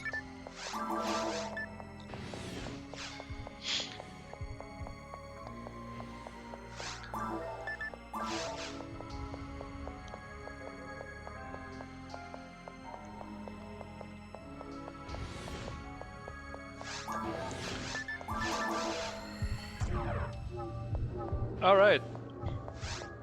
Can we do this? I'm confident, but let's see. Who needs mates when you got rest? Yeah, exactly. And I do have the fluids to back up the rest, so... being a non-cast sometimes is kinda cool in the surviving department. But cast has their other good advantages as well. I'm gonna just override the shift and the button from the mech, because I think they're much weaker than mine. Actually, I'm not sure. Because I'm still have mine at level 4, so I could be wrong. Oof. Yeah, it doesn't say that they're Darvans here. I guess they're in some like PSO materials or whatever. Maybe some internal names.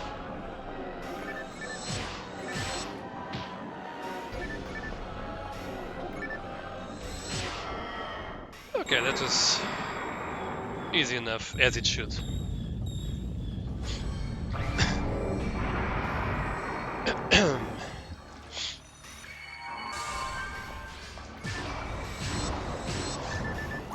I'm just gonna try to get rid of the things as they come out. I've always thought it was kind of funny that they give experience.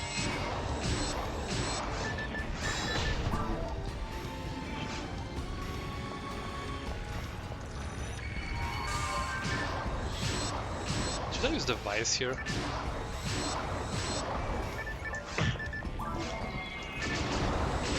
Oof, okay. Shift just ran out at the, the worst time.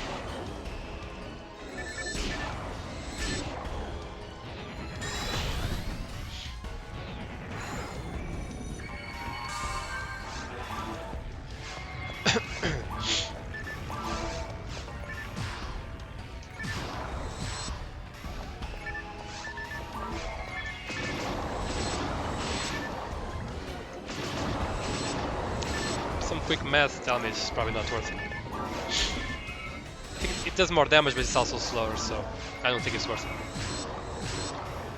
Oh, I hope I survive this thing, right? Right? I do? Yes, yes.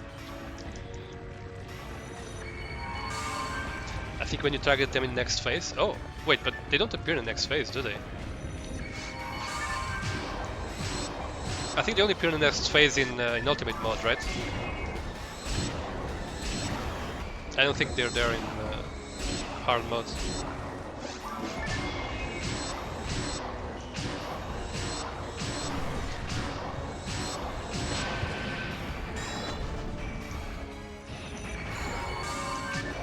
Okay.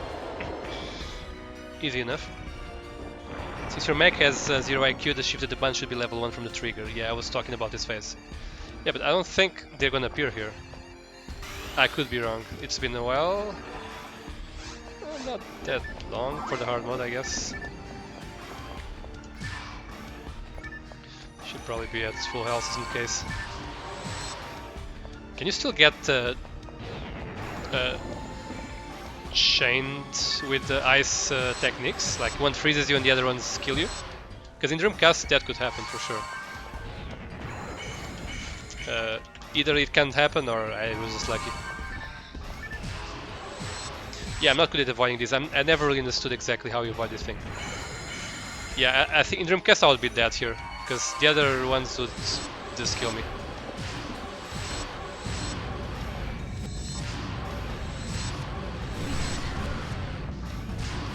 Oh, you mean... Okay, sorry. You're talking about the phase I was at. But did they appear, the names? If they did, I didn't really notice, to be honest.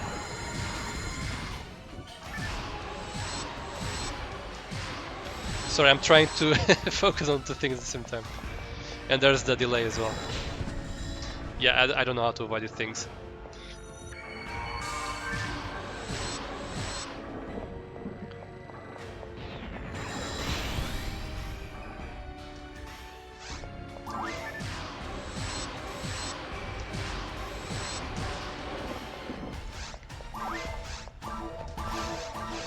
I think the ban doesn't do anything here.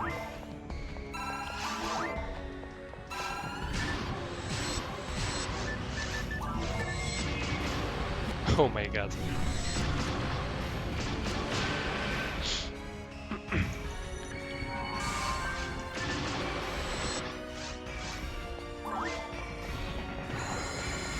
Okay, I did avoid one, at least.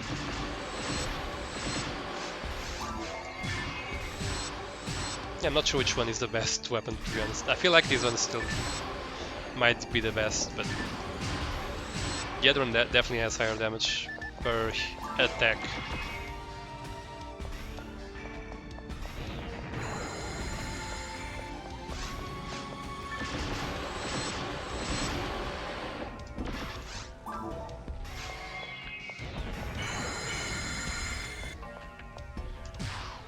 Oh crap.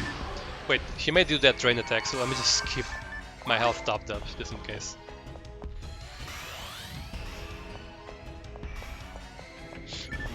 We're just not synced up, it seems. Yeah, sorry about that. Oh yeah, the drain attack? Yes. Okay, that doesn't do that much damage.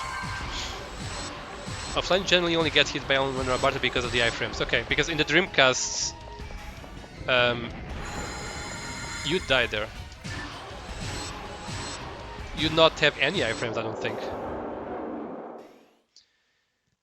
Like, if you don't get knocked down, you don't have iframes on Dreamcast. At least on version 1. Probably not true for version 2 anymore. Online you almost always get hit by multiple Rabata because online only has one frame for iframes. Oh, really? But is that just because Infinity decided so, or was it like that as well for vanilla, or like like official PSO, I mean?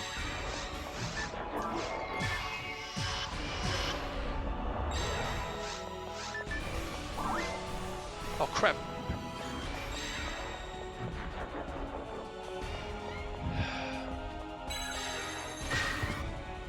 There we go, we survived. Confirmed.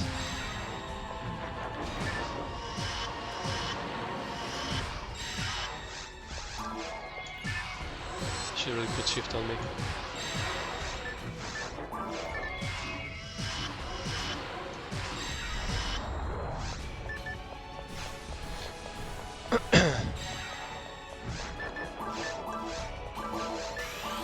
The button doesn't do anything, I think, but whatever.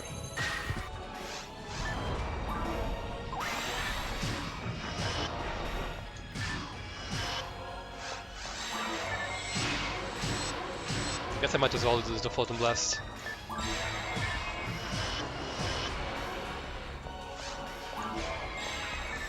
At some point.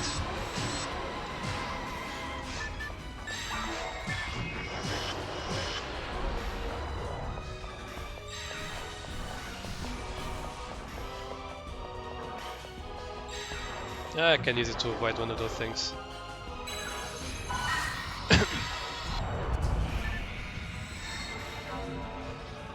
As far as I know, that's how it always been. I'm pretty sure in Dreamcast version 1 it was not. I'm almost 100% positive. Not 100%, but I'm almost 100%. There were some changes in iframes from the version 1 on Dreamcast.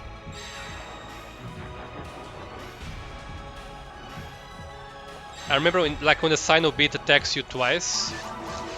Here, if you don't get knocked down, you don't get hit with the second hit. In Dreamcast version 1, you got hit both times.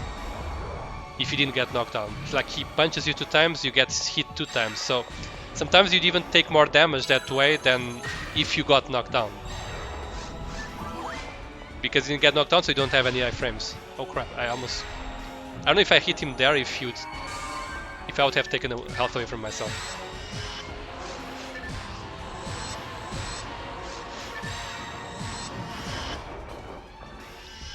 Crap.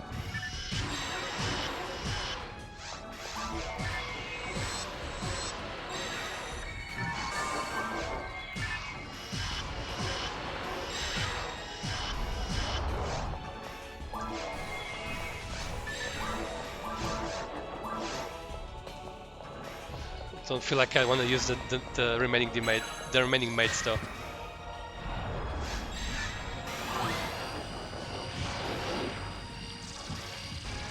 I could hit myself here in this heal, but I'm just gonna chill. Version 1 had fewer iframes, yeah, I'm pretty sure, like positively sure about that. Like 99% sure, let's say.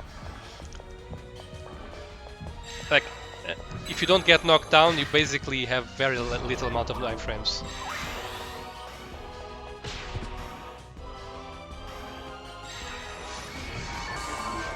Guess I don't need to heal right away. Well, the burning does more damage than the heavy attack on this weapon, that is.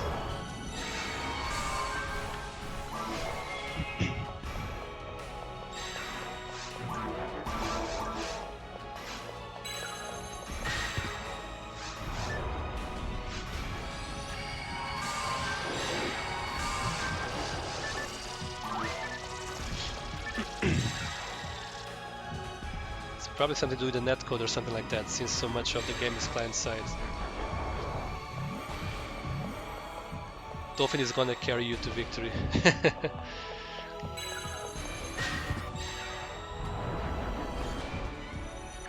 Oh wait!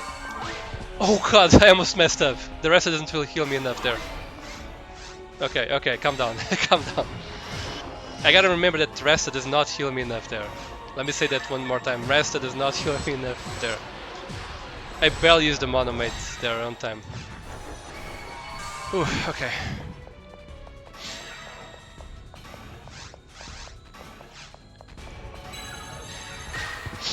But here I can do it because here is where it's gonna merge with me. So here is not gonna slash me right away.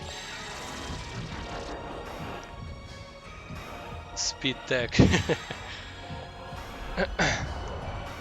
Does this Maggot ever work, by the way? I guess I don't really want to try it, but still.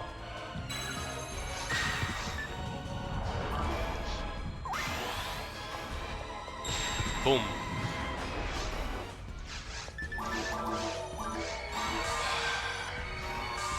I know he's not gonna take. Okay, he's dead. He's dead. Does this Maggot ever work? Words for the tombstone.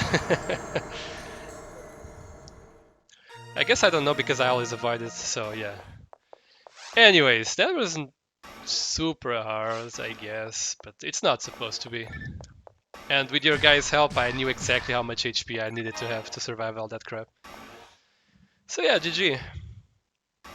Thanks, AKD. If only this mech had invincibility on 1 out of 10 trigger instead of... Yeah, I would also prefer to have visibility instead of shifting the band. But I'm focusing on stats rather than the abilities. Oh, there was no music here. Huh. I guess only online has some music in this part. Because you don't have the credits right after. Okay, that wasn't too bad. Doesn't seem like we're getting anything useful from these items, but it's whatever.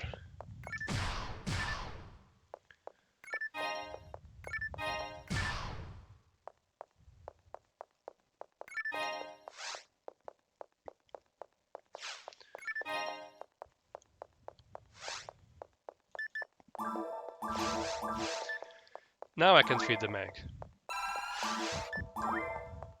It deserves it, kinda, sorta. I think I left one item behind, because I didn't think I'd have space. Maybe I'm wrong, maybe I already picked them up, all of them.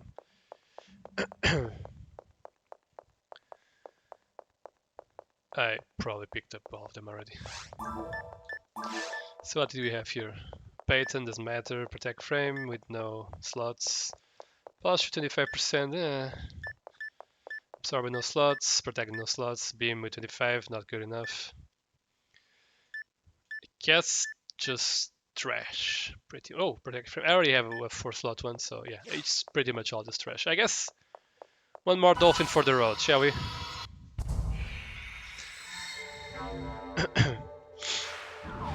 Hard mode false Maggot is a higher level than ultimate. Yeah, I think I did check that at some point, and ultimate has a lower level. What's the logic behind that? It's like this game has some of those things that I just don't quite understand. What were they thinking? Is it easy? Is it harder to avoid somehow? I don't think so, right? Is it impossible to avoid? If they would make it impossible to avoid, I guess I could understand. Like it would require it to get some dark resistance, and then it would be lower level so that you don't really stress too much about it. But if it's as easy to avoid, sloppy programming. I mean, this is one of the best games I played in my life. I feel I mean, one of the games I'm most passionate about, I should say. So I don't really want to consider that they're just sloppy programming this game, but it could be the case, to be honest. There's a lot of questionable things here. But I mean, in the year 2000, they still didn't really know necessarily what they were doing, and it's okay. Let's put it that way. Not that they'll use their learnings not that they use their learnings in good ways, let's say, because Star Universe and PSO2 and whatnot weren't necessarily what I was looking for, but you know. It's extremely easy to avoid, 42% chance to kill you, and just with basic gear you probably have 20 to 30 darks. So there is like a 10-15% chance that it kills you. Yeah, I mean, if it's still easy to avoid in Ultimate, then I just don't understand.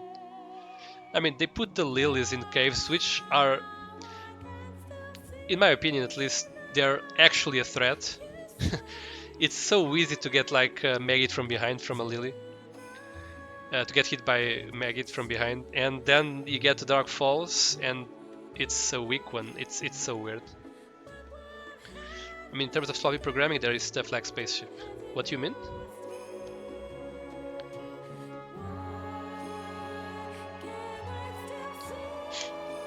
What's there with the Spaceship? Where some rooms don't drop any items because they are too high in the map and considered out of bounds. What?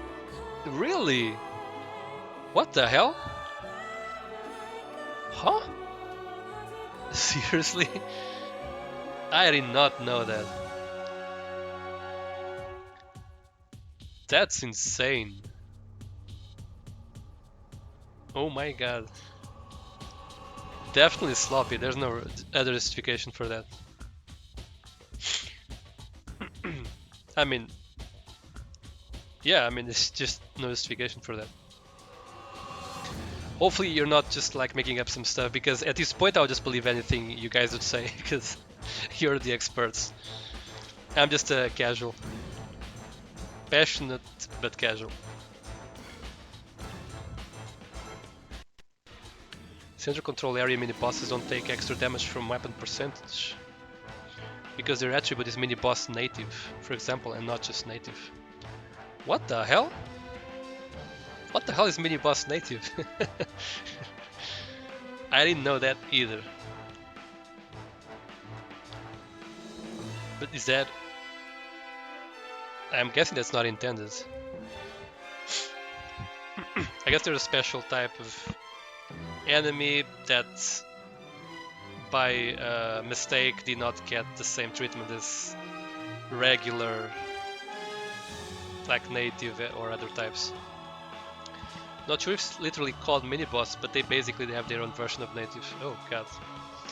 Yeah, that looks kind of messy.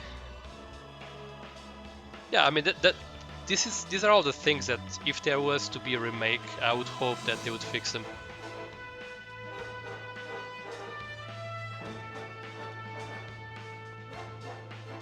Weapon percentage only checks for exact naming. Yeah, this seems to be an oversight.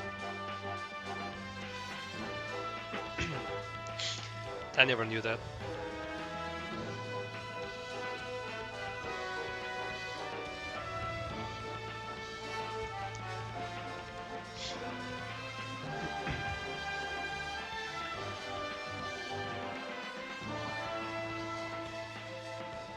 Look at my ranger with the Gatling or whatever that I pretty much never used. I guess those weapons are... Oh, and the Vulcan there, which I don't even have, I think. Those are just... Actually, I did get the Vulcan at some point. It was like sort of a weird box drop in one of the earlier areas. Some enemies ignore Tech Bonnie. What you mean? Tech Bonnie?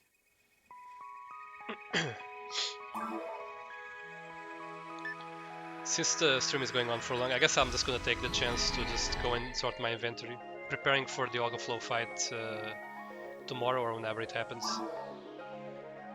And then I'll just stop the stream right after, because yeah, we did what we came here to do. I'm just gonna... Oh, we did unlock very hard as well, that's cool. We're not gonna go there because that would probably also be infringing the rules.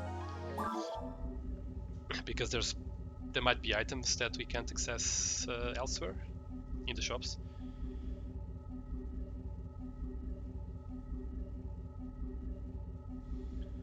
But yeah, what you mean by tech? Tech Bunny. I don't like the 30% bonus damage to Gitech Sfomar gets doesn't apply when hitting Dark Canvas with a Gitech. Oh, what the hell?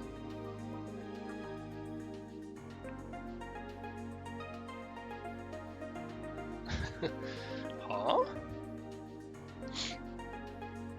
So any sort of tech bonuses, they're nullified by Dark Gunners?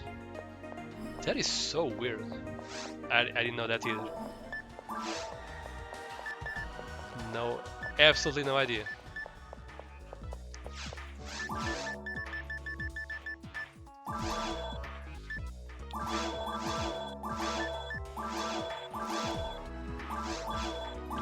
Again, I would hope that those things would be fixed. Palace native. I can keep it in my storage. I don't think it's gonna be useful. It is stronger than my Barista, I believe. Yeah, but probably not super relevant. Okay, protect frame. I had one with 4 slots, I believe. Yes, yes I did.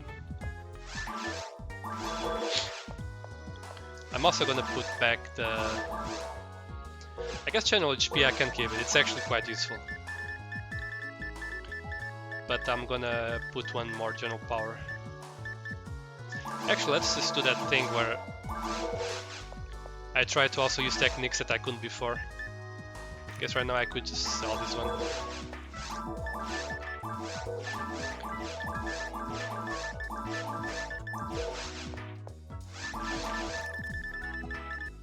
For you 9, the rest is 6, gives on the 5.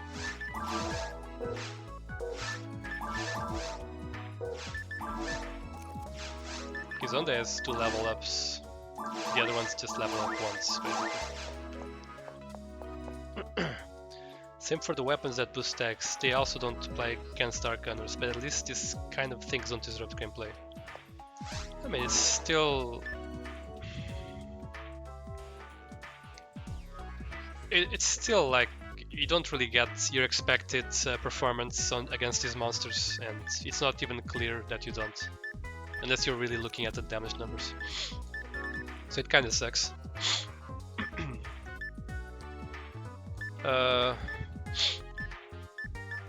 Guess nothing here.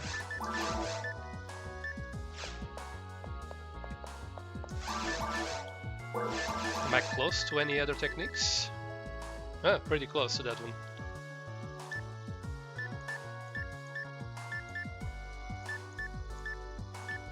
Guess other than that, Ravarta 5 would be a nice one as well.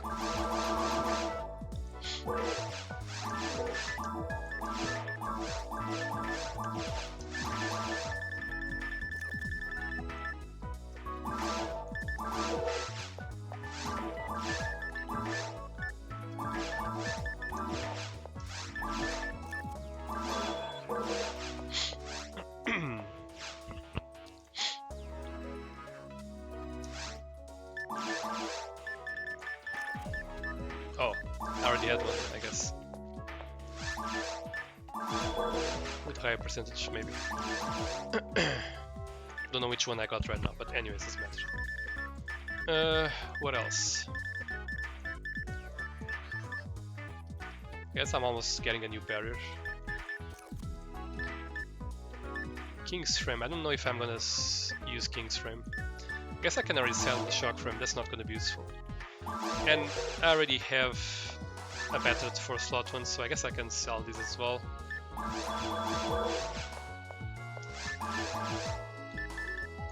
Next area there's gonna be all sorts of enemies, Dark Beast, whatever, Altered Beast, Machine.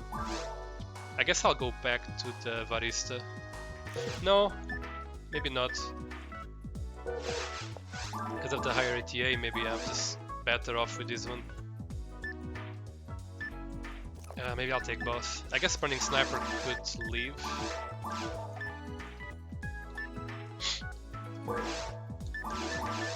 I'll take... I think I want something to destroy the Reco boxes easier. I don't know if the Storm Assault deals decent damage. I guess I can check that offline. Otherwise, I'll just bring the fire mech, and I guess I can already bring that. I can bring both, and then I'll check which one works best. I guess I can take a lot of these things. I guess the Geist is not gonna be used.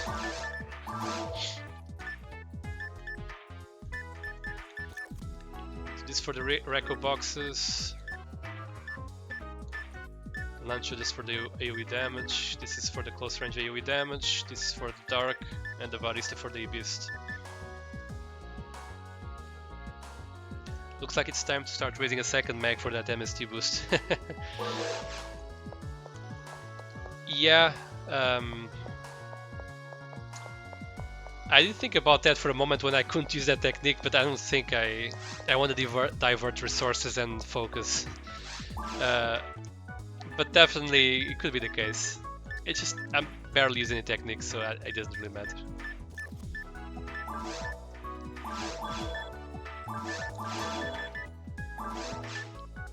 I guess I can get some mana fluids. I'm almost done here.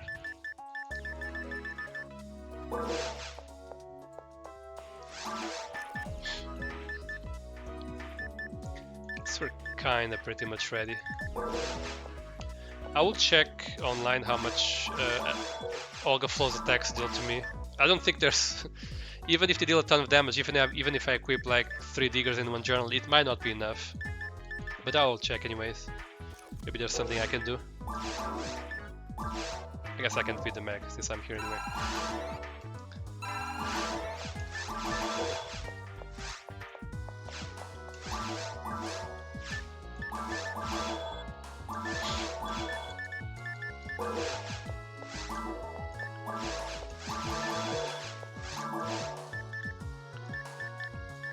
But yeah, that's gonna be it for today. It was a very long stream. But yeah, thank you very much for watching as always, and I'll see you next time. Be sure not to miss the finale against Olga Flow, and do pray for my success, because that's gonna be hyper painful. Whew. Anyways, again, thank you very much for watching, and I'll see you next time. Bye bye.